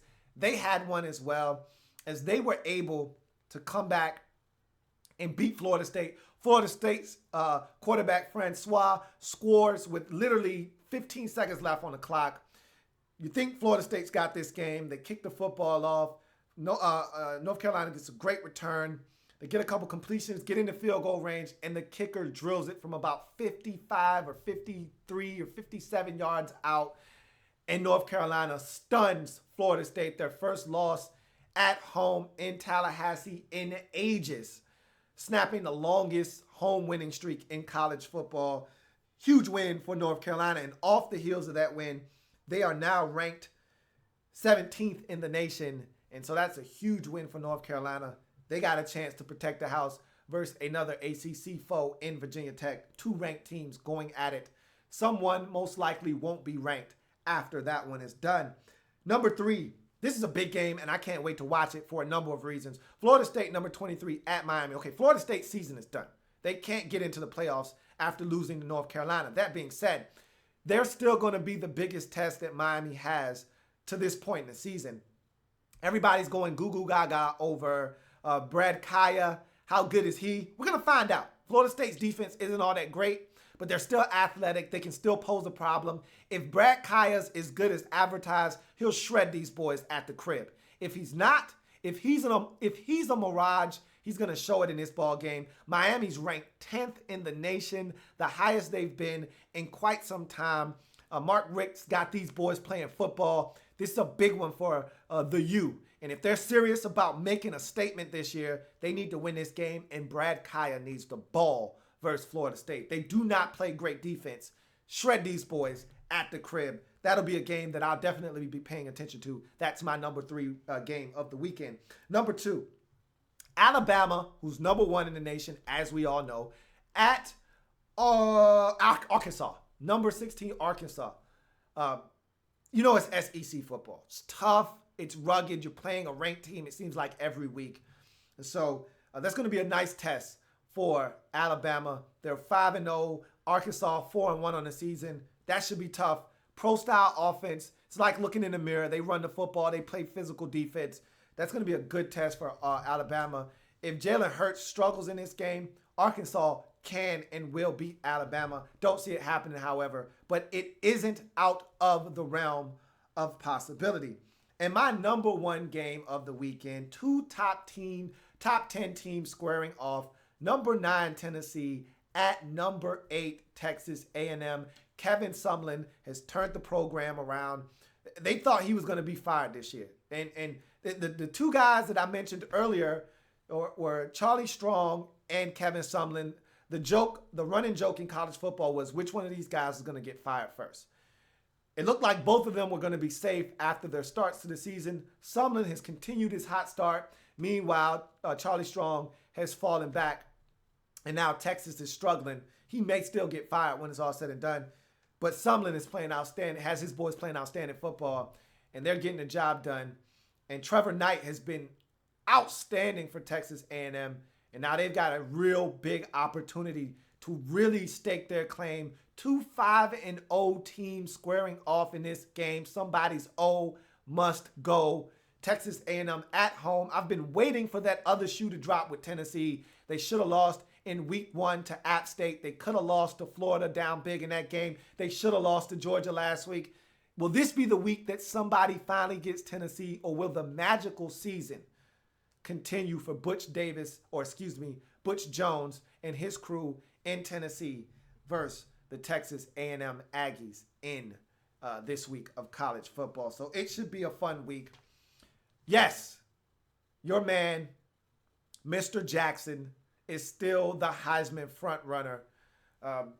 That loss was a good loss. There's no such thing as a good loss, but it was close. It was competitive. He didn't stink it up. He's still your Heisman front runner. As long as their season doesn't implode, he's still the man for the job. It's not like they fell out of the top 10. It's not like they lost, like how Louisville beat Florida State, where it was a complete blowout and Florida State dropped out of the top 10. You're at number 7. You're right there still. Everything you want is still in front of you. You still got Houston on the schedule. Just win the rest of your games, and you can still sneak in the back door of the college football playoffs. So, yes, he is still, to me, the front runner for the Heisman Trophy. All right. I'll read a couple of these comments, and then we'll get to what you all have been waiting for, Louie Tee versus the world. So, see what we got real quick.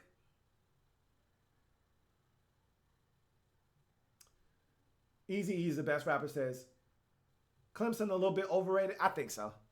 That was a big win by them, but I haven't been overly impressed with Clemson all season long. And I wouldn't be shocked if somebody clipped their wings before we got to the ACC championship game. It wouldn't shock me in the least. Sean Mack says, Texas was always overrated after their victory over Notre Dame. I thought so too, but it was a big win.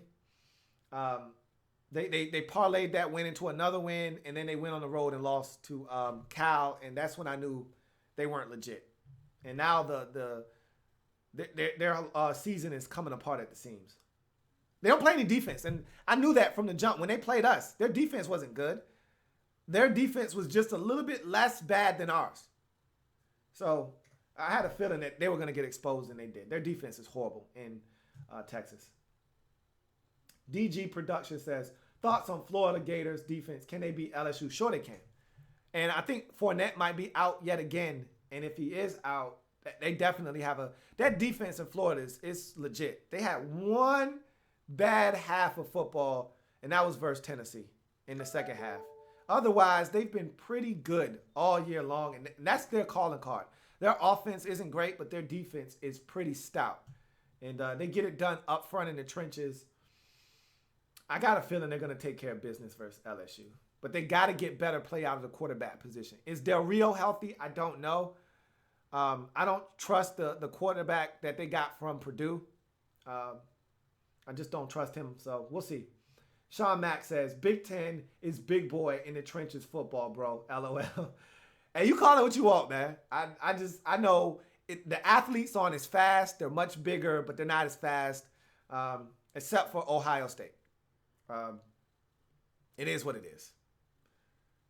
They just move at a different speed in the SEC, in the Pac-12, so forth and so forth. Captain Spartan 04 says, your college football playoff prediction so far. I think Louisville's going to make it back in there. I think they're going to beat Houston later on in the season. Alabama's going to be there when it's all said and done. They're going to find a way to navigate their schedule. Ohio State's going to be there when it's all said and done. And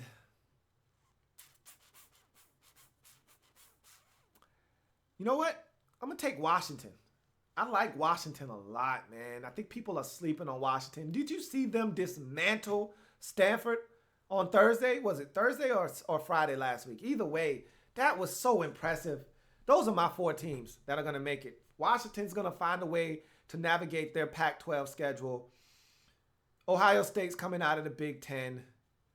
I'm taking Alabama, and I think Louisville finds a way to get back into the playoffs because I don't trust anybody in the Big 12.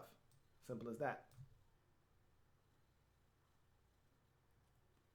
Quincy Wilson is better over Jalen Tabor. I don't know. Hard for me to say. I like Tabor a lot out of Florida. I haven't watched enough of Quincy Wilson to really say. So I see more Tabor than I have Wilson. I have to watch them a little bit closer before I start spouting off about stuff I know nothing about. Let's see what else we got. Easy E, the best rapper, says, okay, I already read that. I'm going in the wrong direction. Let's go the other way. Captain Spartan 04 says, I'm upset. Louisville got ranked 7th. We got to bye and 8 and 9 play each other. Guarantee we'll fall. We'll see. We will see. It always sucks when you got to bye and you're coming off a loss because the last thing in the voters' minds is your loss. And if other teams behind you play well, then somebody's going to take your spot. And like you just referenced, 8 and 9 are playing each other. So one of them has to win. So one of them is going to leapfrog you. So, yeah. And if somebody behind you, let's say Arkansas. Well, no, I won't say that one because that would mean Alabama wouldn't be in the top 7 anymore, most likely. But let's say Miami beats Florida State and they beat them convincingly. They're going over you as well. So, yeah, it sucks when you got to bye and you're ranked 7th and the 3 teams behind you have a chance to go and elevate themselves. You'll probably be ranked 9th or 10th next week when it's all said and done. If Florida State beats Miami, then you'll still be in the top 10. Sean Mack says, I won't be shocked if Texas A&M blows out Tennessee. I wouldn't either. They're going to run out of luck at some point. I'm just waiting for it. Sean Mack says, Florida misses Luke Del Rio to injury. Appleby from Purdue couldn't win there. Ain't going to win in Gainesville. I don't like Appleby. That's what I was trying to think of out of Purdue. I don't trust Appleby at all. Del Rio, I don't know how long he's going to be out for, but without him, I don't see them having a great chance at winning. Sean Mack says, I got a bad feeling about Washington. I hope they do win the Pac-12. Would be great to see them beat out the same old, same old. I agree. Stanford is done. USC is done. But they can get tripped up. They almost lost to Arizona 2 weeks ago, so it's not impossible that somebody clips them. I want to say they're playing Oregon this week. Oregon could get them, and it's in Eugene. It's not like they're a lot to come out of the Pac-12. I just like what they're doing, but they got a young team. So when you got a young team, you go on the road, you can get beat. They just got to be careful. Don't trip on a landmine. There's plenty of them in the Pac-12. Navigate it cleanly. Don't step on any traps, and they should be fine. Captain Spartan 04 says, what can Watson do to get his hype back? Just play better. He just hasn't been that sharp. Hasn't been that impressive. They're not blowing teams out. He's not dominating. Just needs to play better. Simple as that. Eagle Speed is a nerd. Where is the toughest place to play at? In college football? If you're talking about college football, man, there's a couple of tough places. I mean, did you see that environment in Clemson on Saturday night? Who wants to go to Death Valley, man? That is tough. there's a bunch of places that I wouldn't wish on anybody, man. Most of them are in the SEC, but there's some tough places to play around college football. You know, you catch a team on the wrong night and their crowd is amped, you can forget about it. But I think I'd go with Death Valley right now. It's tough to go to Clemson and get a win, man. DG Production says, thoughts on Florida's running game. Should we keep it down to our two backs or rotate all four? By the way, Jordan Scarlett I love Jordan Scarlett. I watched him in that Tennessee game. That was my first exposure to him, really. And I said, my goodness, who is this guy running like beast mode? Running dudes over. He looks like the truth. If I were Florida, I would limit it to just two. And I think Scarlett, like you said, is the best of that bunch. Love Jordan Scarlett. I fell in love at first sight.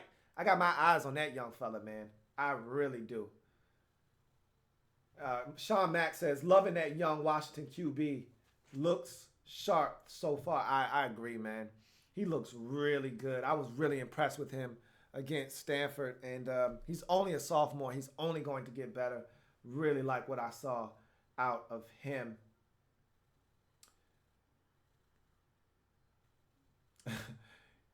Eagle Speed is a nerd. Says, what if Georgia destroyed Alabama by a score of 90-0? What would their rank be? Well, A, that wouldn't happen. And B, they would probably go to like the top 5 in the nation if they did that. But of course that wouldn't happen.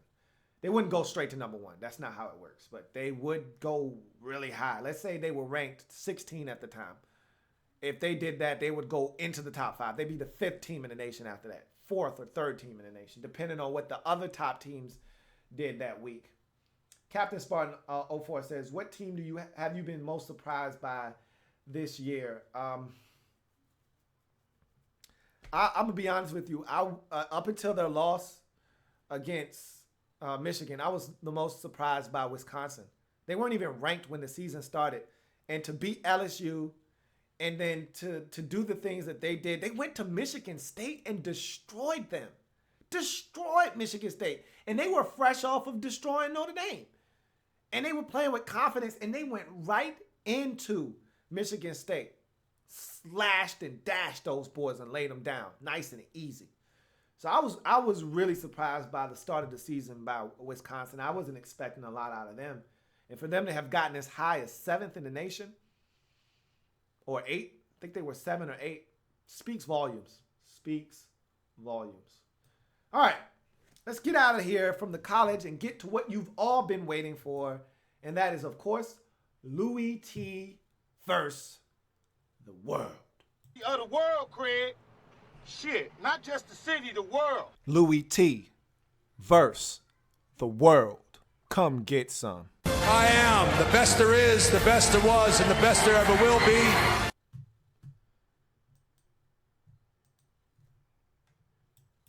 All right, so we got a new setup, got the format, got all the bells and whistles, and I'll explain everything to you.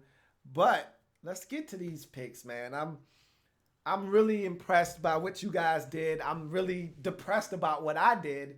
So let's see if I got some Twitter comments before we move on. I don't want to abandon Twitter. Twitter is a part of my diet. Okay? Gotta have your Twitter. Let's see. Oh, that's my man Sean Mack spreading the love and people out here saying they're going to check me out. Hey, I appreciate that, Sean Mack. I really do, man. Really enjoy that. All right. So, let me give you my picks and tell you how I managed to go 8-7 and stink it up this week, man. My goodness. What a train wreck my week was. And I did it to myself. I'm not even upset. I did it to myself. All right. So, Cincinnati, Miami got off to a great start. I was feeling really good about last week. I really was.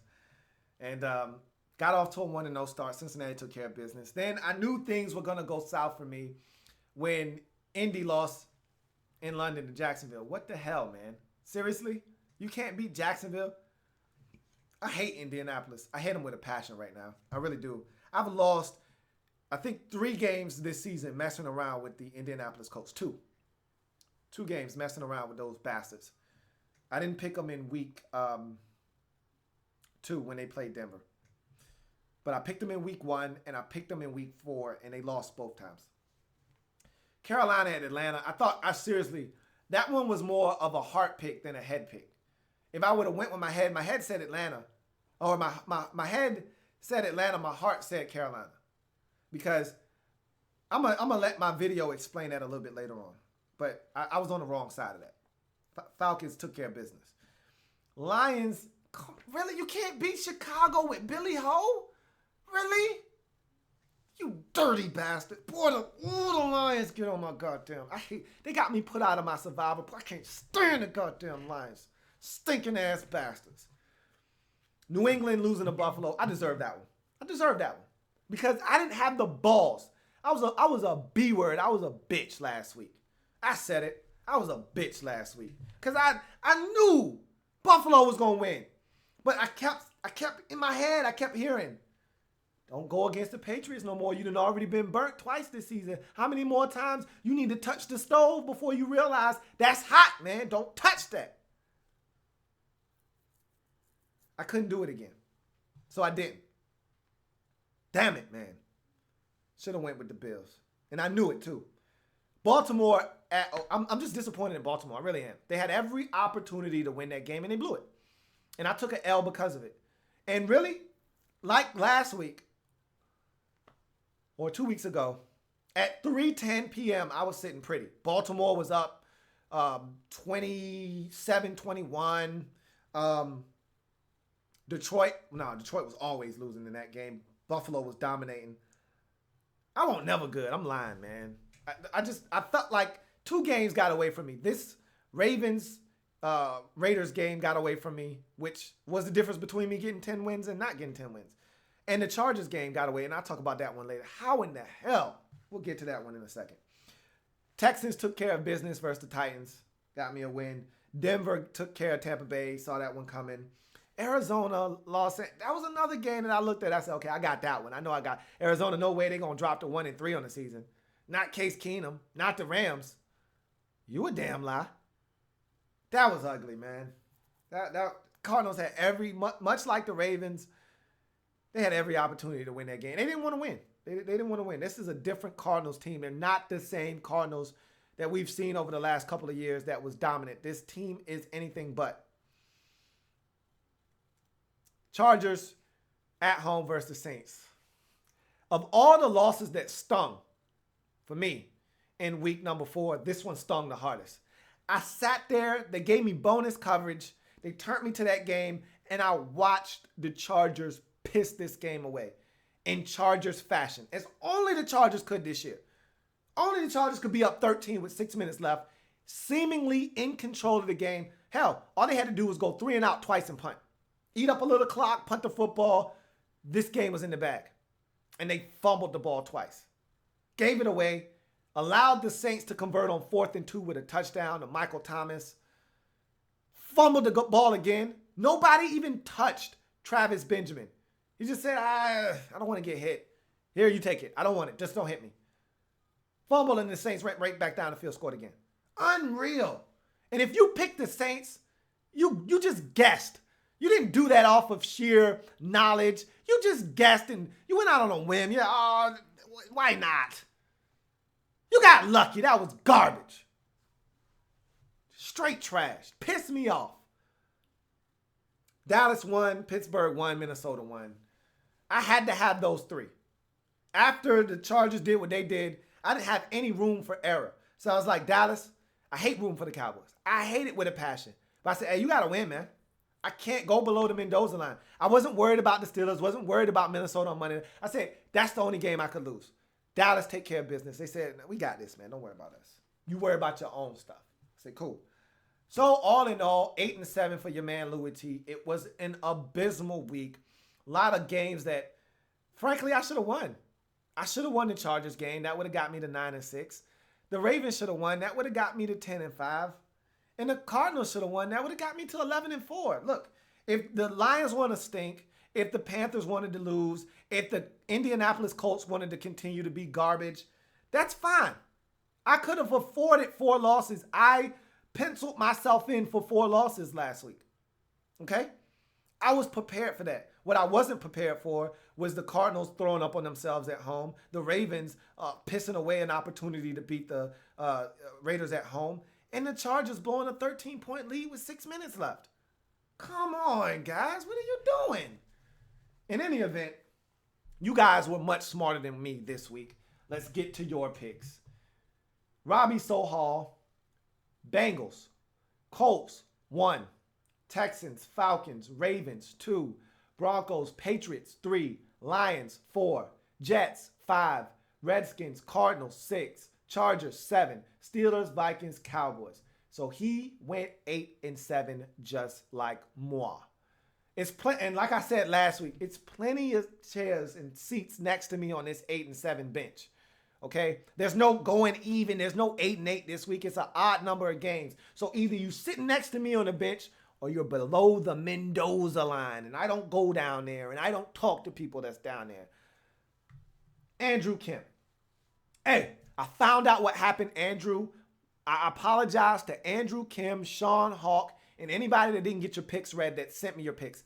I found out what happened. So I did some research. I got my crack staff on the case last week. I said, these guys are adamant that they sent me their picks. Where could they be? Your picks went into the spam column, man. You guys, I don't know how they ended up in there, but they were spam. So I clicked on waiting for your approval, comments waiting for your approval. And lo and behold, all of your picks were right there. There's about 3 or 4 of you guys. Don't worry. I'm looking in the spam now just in case somehow your picks end up spamming. I got you, though. It won't happen again. I promise. My man, AK. Andrew Kim.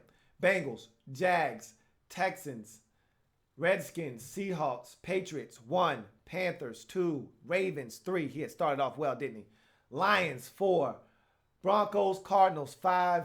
Chargers, 6. Cowboys, Steelers, Vikings, 9-6 from my man Andrew Kim, a.k.a. AK. Eduardo O'Neal, Bengals, Lions, 1. Colts, 2. Redskins, Patriots, 3. Seahawks, Falcons, Texans, Raiders, Broncos, Cowboys, Chargers, 4. Cardinals, 5.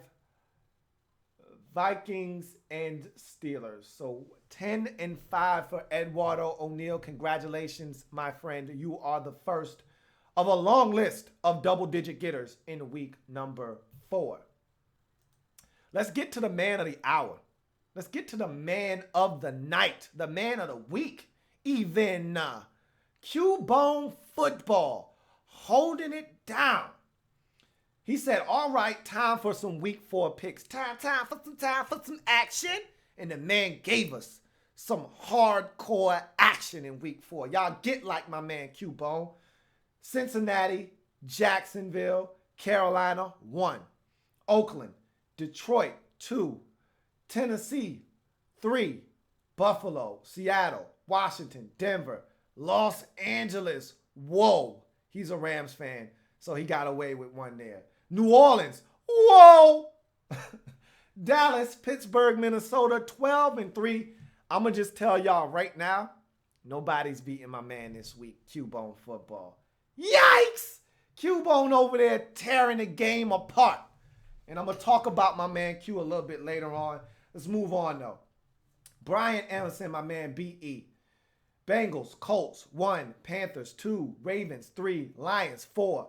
Texans, Patriots, 5. Jets, 6. Redskins, Denver, Arizona, 7. Saints, whoa, they won. Cowboys, Steelers, Vikings, 8-7 for my man B.E. Come sit down next to me. Sean Hawk. My man Hawk. Bengals, Colts, 1. Falcons, Ravens, 2. Lions, 3. Texans, Patriots, 4. Jets, 5. Redskins, Broncos, Cardinals, 6. Cowboys, Vikings, Steelers, 9-6 from my man Sean Hawk. My man Sean Mack said, it's my first time doing this, boy. He represented coming in to Louie Tee live and smoking most of us, man, including myself. Shameful. Sean Mack coming in, laying it down. Bengals, Colts, 1. Texans, Browns, 2. Seahawks, Patriots, 3. Panthers, 4. Raiders, Bears, who knew? Broncos, Cardinals, 5. Cowboys, Chargers, 6. Steelers, Vikings, 9-6 for my man Sean Mack. Way to hold it down. Just one shy of double digits. Not bad for your first time, Sean Mack. Not bad at all. Money Miz 14 came in the door talking trash and was promptly sent to his room with no dinner and no dessert. So he came back this week, said, hey man, learned my lesson last week. No trash talk this week, LOL. Just picks. Hey, that's what being humble can do for you, man. It'll make you quickly change your tone. Don't come in here half-stepping, or the football gods will sit you down promptly and tell you to shut the hell up. Trust me, I know. His picks. He says, Bengals, they got it done. Colts, not so much. That's 1. Pats, 2. Texans, Lions, 3. Falcons, Seahawks, Seahawks, Raiders, Browns, 4. Broncos, Cards, 5. Cowboys, Chargers, 6. Steelers, and Vikings for a total of 9-6 for Money Miz 14. Not bad, but not double digits. At least you're not sitting next to me on the bench. Enrique Valencia says, time to get off the sideline and show y'all up. Really? Okay, let's see what Enrique Valencia has to say. Dolphins, wait a minute. You gonna talk trash and then drop the ball on Thursday night? This could get interesting. Let's see what he did. Dolphins, 1. Titans, 2. Browns, 3. Uh-oh. Might be one of those guys. Bills, Falcons, Raiders, Bears. Okay, he just redeemed himself. Bucks, 4. Rams, Saints, Niners, 5. Chiefs, 6. And he didn't pick Monday night, so 7 losses for Enrique Valencia for 8-7. Come sit down next to me. He actually made some good picks, but he messed it up with dumb picks, like the Chiefs and the 49ers. The 49ers were actually up by 14 in that game, so I don't know how dumb of a pick that actually was. But in any event, come sit down next to me, man. Teddy Rochless says, Bengals, Redskins, Colts, 1. Texans, Seahawks, Patriots, 2. Panthers, 3. Raiders, Lions, 4. Broncos, Cardinals, 5. Chargers, 6. Niners, 7. Steelers, Vikings, 8-7 for Teddy Rochless. Like I said, plenty of room over here on the bench, man. Go ahead and cop a squat next to Enrique, if you will. Brown Shoe T2. He's been funky this year. Really nasty. He vowed to be better. So, let's see how he did. Bengals, Jags, Patriots, 1. Texans, Lions, 2. Falcons, Seahawks, Ravens, 3. Redskins, Broncos, Cardinals, 4. Niners, 5. Saints, Steelers, Vikings, 10-5 for Brown Shoe T2. Welcome to the double-digit club in Week 4 in the National Football League. He needed that. He needed that like a man needed a nice little blue pill, man, to get his Johnson hard. He needed that one bad. All right. Protect428 says, here are my picks for week number 4. Steelers, Bengals, Broncos, Redskins, Seahawks, Pats, 1. Vikings, Colts, 2. Raiders, Texans, Lions, 3. Cards, 4. Cowboys, Chargers, 5. Falcons. 10-5 for Protect428. If you remember, Protect428 was one of the leaders last week. So again, double digits for Protect428, continuing to light it up. Sindeko says, guess I'll try this thing. So this is his first time doing this. And man, did he come in with a bang. Bengals, Colts 1, Redskins, Panthers 2, Lions 3, Texans, Raiders, Bills, Broncos, Rams, Steelers, Vikings, Cowboys, Jets, and Chargers for 4 and 5. But that's still 10 and 5. For the first time, man, Sindeko, y'all give it up for a double-digit getter in his first time on the program. See what we got now. DB88243 says, it's about time I stepped up to the challenge. Bravo. Good for you. Let's see how you did. Bengals, Jaguars, Patriots, 1. Texans, Lions, 2. Panthers, 3. Seahawks, Raiders, Redskins, Broncos, Cardinals, 4. Cowboys, Chargers, 5. Vikings, and Steelers, 10 and 5. Another first time pick dropper. Getting it done, double digits.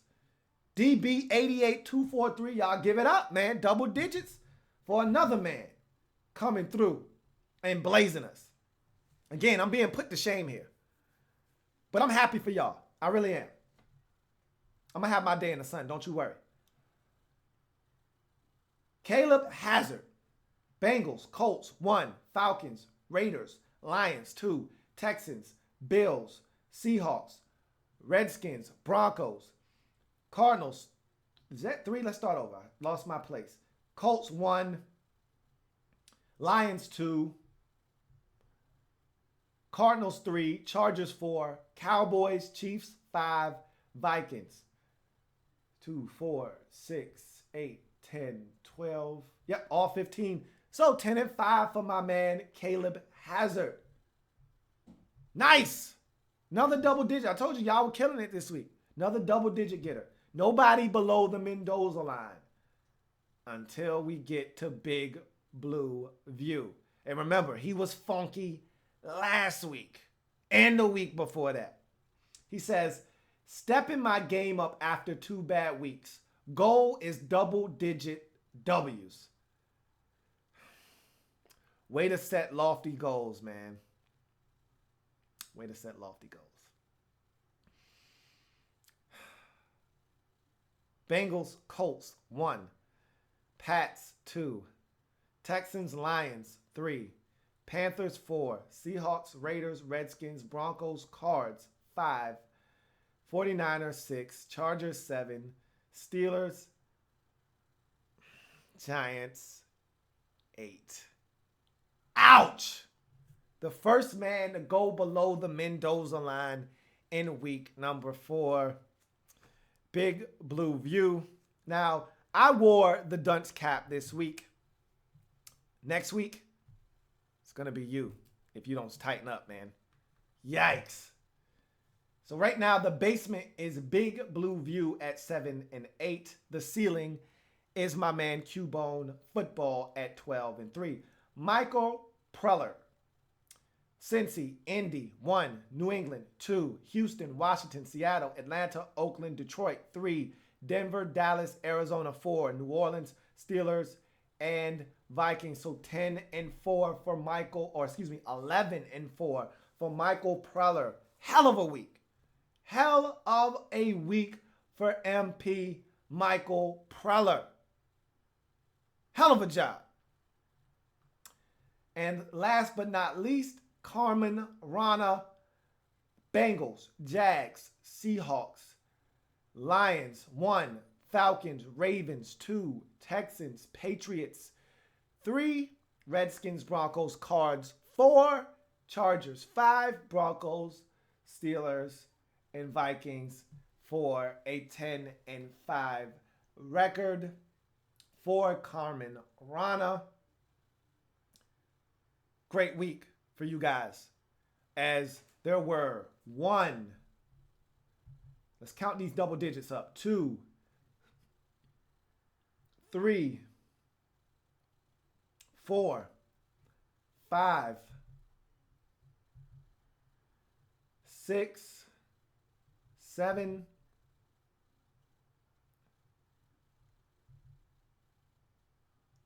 8,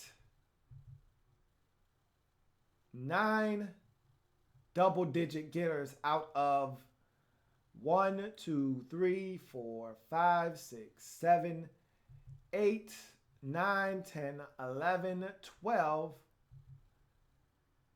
13, 14, 15, 16, and 17, 18, 19. So 9 out of 19 of you achieved double digits this week. Pat yourself on the goddamn back, guys.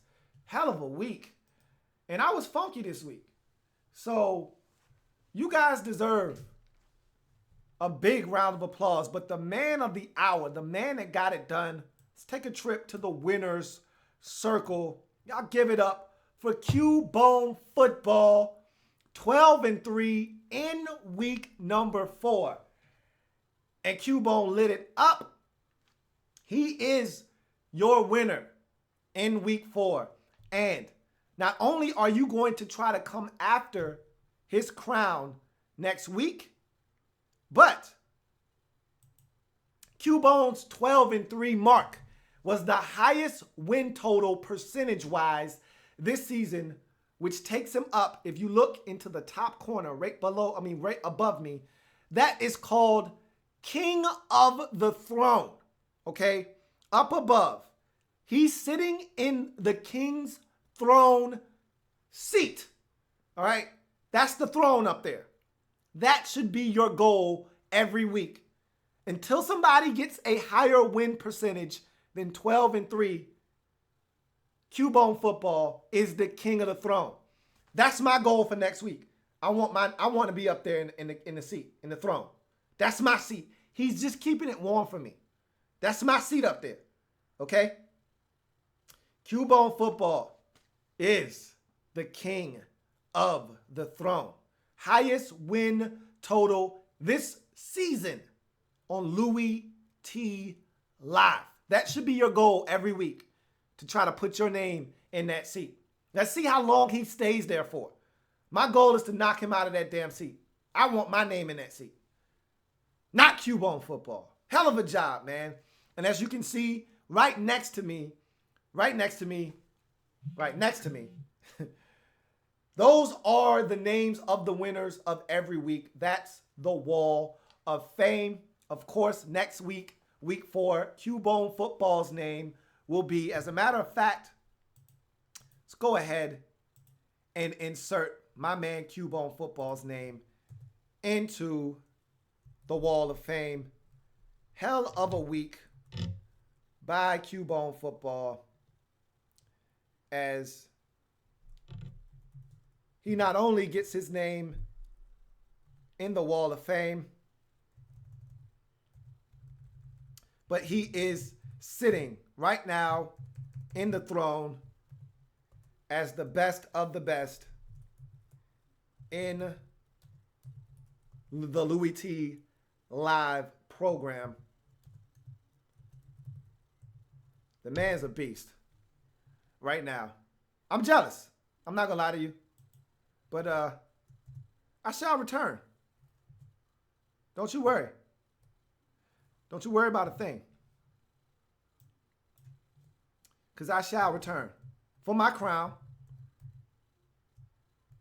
and take back what's rightfully mine. But respect must be given to Q-Bone, as he got the job done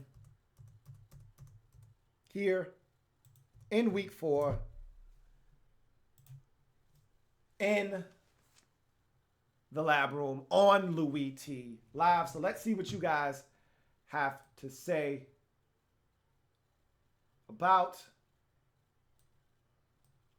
what he did this week and what you plan on doing in the future.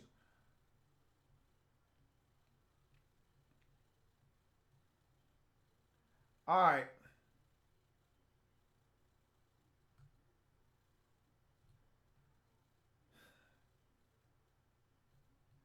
All right, let's see where we at now. All right, DG Production says, do I just put my picks in the comments? That is where I put them for week 5. No, All right, so let me explain this to you again. You got two options, two ways to do this, DG Productions. You can either go to my Facebook page, which is why I always tell you guys, follow me on Facebook, or like my Facebook page, follow me on Twitter. You can go to my Facebook page. On my Facebook page, it's gonna say play game. If you click on that button, it will take you straight to where you can play the game, which is my comment section on the discussion section, I should say, on my actual YouTube channel. So you can either go through my Facebook page and access my discussions page, or you could just go straight to my YouTube channel, Louie Tee Network, go to the discussions tab, click on that, and then type your picks into the comment section there. Either way, those are the two ways. It's going to take you to the same place, my comments section on my discussions page on the Louie Tee Network.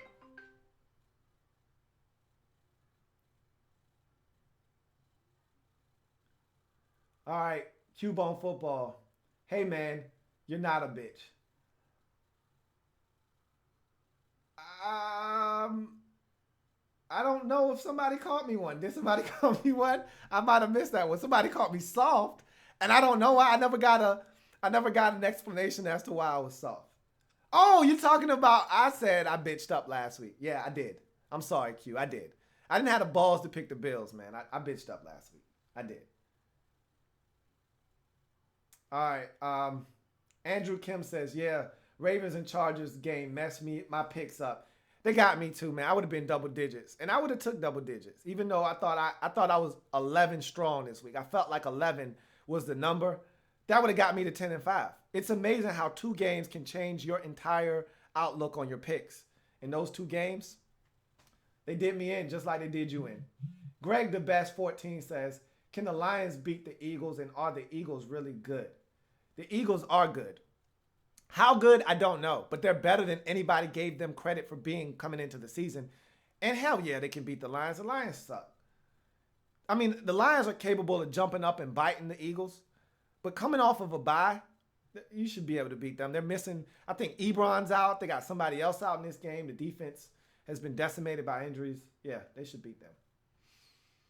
Sean McKenzie says, I got my picks in already, bro. I saw them. You're already locked in, locked, stocked, and loaded and ready to go. All right. Let's see. Sean McKenzie says, at Cubone Football, bro showed us all up, man. Damn. Nice going, bro. Yeah, he did. And he's in the throne. I want my damn seat back, man. I want my throne back.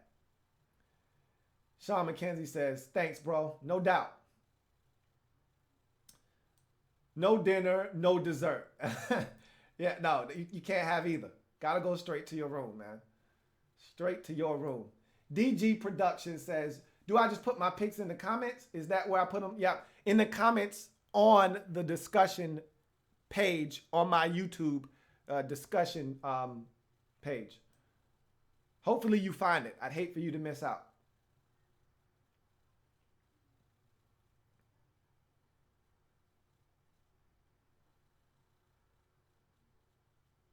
All right. Enrique Valencia says, washed up. Hashtag Louie Tee Live. I'm not washed up, man. It's rough out there on those streets, man. I'm going to show you washed up next week. How dare you? Respect your elders, man. All right. I already had enough motivation. I'm a self-motivated guy. I don't need outside influences, but that right there, that just got me hot under the collar, man. I'm already a little fired up from the last 2 weeks. And when I show you my video, you're going to understand. Soon you'll understand. You about to understand what's going on. I always do that, Captain Spartan. I always mean to point this way, and then I'll point that way, and it's confusing because it's the opposite of what way it's always funny. I always get a kick out of myself doing that. The Black Al Bundy says, a quarter of the season in, who's making it to the big game? Hard to say. I know you want me to say your Vikings are, but it's too early for that. It's a quarter. Just like you said, it's a quarter into the season. I mean, the Vikings start 4-0, and Sam Bradford could go down, and you could be reduced to Sean Hill, and you could finish up the season at 10-6, but 10-6 isn't the 12-4 or 13-3 that the Vikings look like right now. And 10-6 might not be good enough for home field advantage, and it might not be good enough to win your own division. So, kind of hard to say right now. Broncos look like beasts right now, and the tablecloth can be pulled from right underneath them, and they can start spilling stuff all over the kitchen table, man. A dining room table, I should say. Frosted Flake says, who you got, Packers or Giants? Well, funny that you should ask, because with that being said, that's going to do it for tonight on the show. I thank you guys for joining me. It was a lot of fun. And like I said, this is what we do, man. And congratulations again to Cubone Football for showing everybody how it's done. I want my damn seat back, and I'm going to get my seat. And just so you know, I'm coming for my seat. It may not be next week.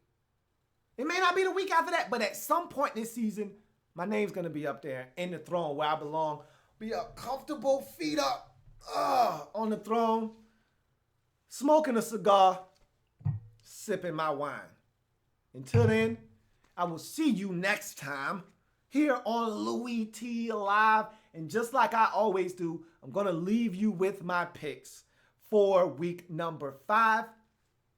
Not going to keep you as long as I did last week, but I think I got some good ones coming this week. This is a tough week. I'm going to let you know right now, this is not as easy as last week was. I don't expect as many double-digit getters. And it's just like last week, there's less games now. Instead of 15 games, it's only 14 games. 4 teams on a bye. So now your chances of getting double digits have decreased even more. So now we're going to find out. We're going to start separating the men from the boys now. All right? I'm going boys to men on y'all. I've been a young man the last couple of days. I'm about to grow up real fast, man. I'm about to catch up with my facials. I'm like that kid that's in the 8th grade, full-grown mustache. I'm about to catch up to my facials now. It's on. It's on. Check it out to the break of dawn. It's on. And remember, we changing the game one live feed at a time. It's your man, Louie Tee. I'm checking out Louie Tee vs. the World. Week 5 picks coming at you right now.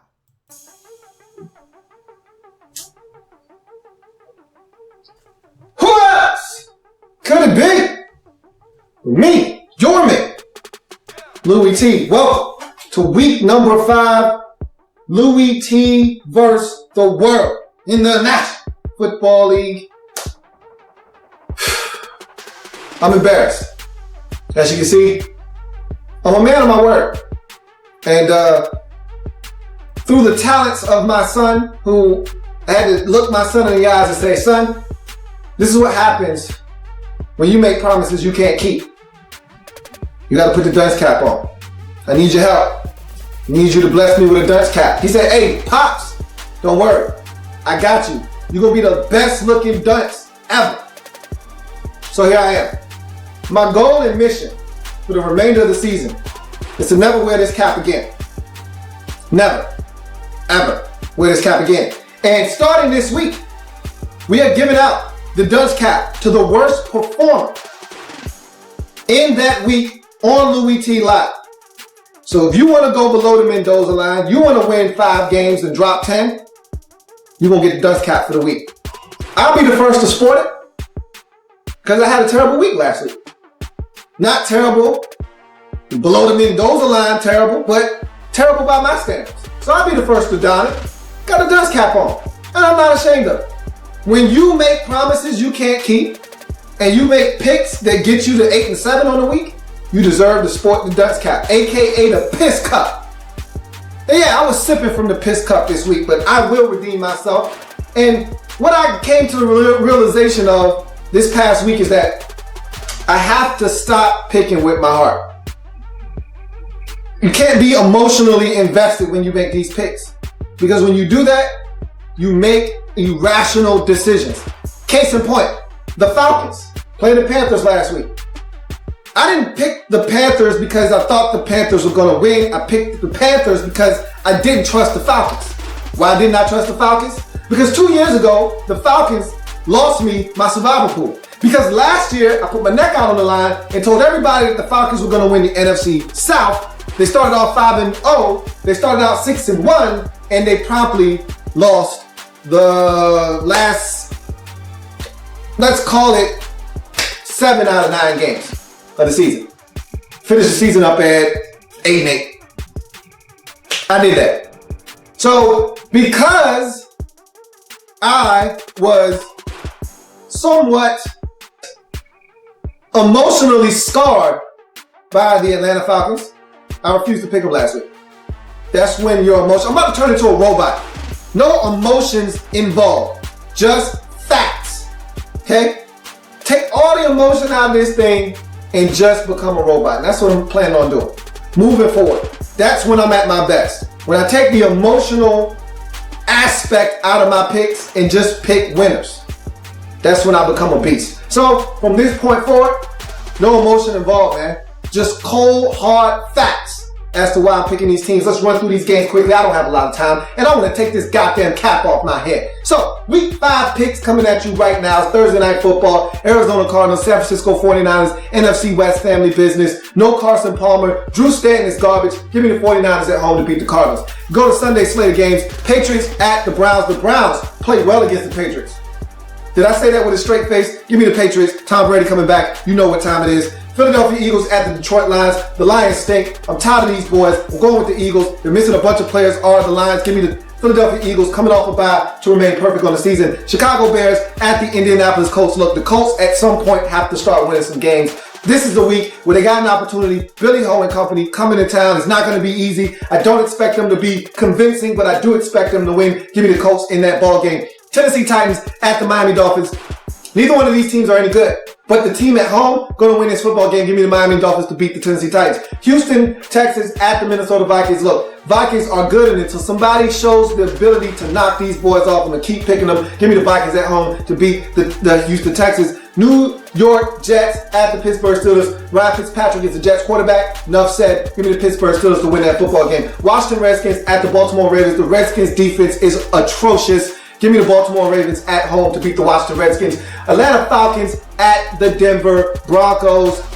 Broncos play defense. Falcons play offense. Defense usually brings offense. Give me the Denver Broncos at home to remain perfect. Cincinnati Bengals at the Dallas Cowboys. This is the best defense that Dak Prescott has seen all season. He should struggle in this game. Expect his first turnover of the season. Give me Cincinnati on the road to beat the Dallas Cowboys. San Diego Chargers. San Diego Superchargers taking on the Oakland Raiders. Raiders showed a lot last week on the road versus the Baltimore Ravens, going to 3-1 on the season. A lot of momentum. This is a huge trap game for the Raiders. Chargers struggling. Could be 4-0. They're 1-3. They could lose this football game at home, but I'm picking them to win. This is me using my head, not my heart. My heart says Chargers. My head says Raiders. I'm going with my head. The Oakland Raiders get it done. Buffalo Bills at the Los Angeles Rams. This is probably going to be a tough game for Case Keenum. This Bills defense playing with an abundance of confidence. The Bills offense playing with a little bit more confidence. That Bills offense probably going to struggle versus that Rams defense. Same can be said about that Rams offense. I'm taking the Bills on the road to go and beat Case Keenum and the Los Angeles Rams. New York Giants at the Green Bay Packers.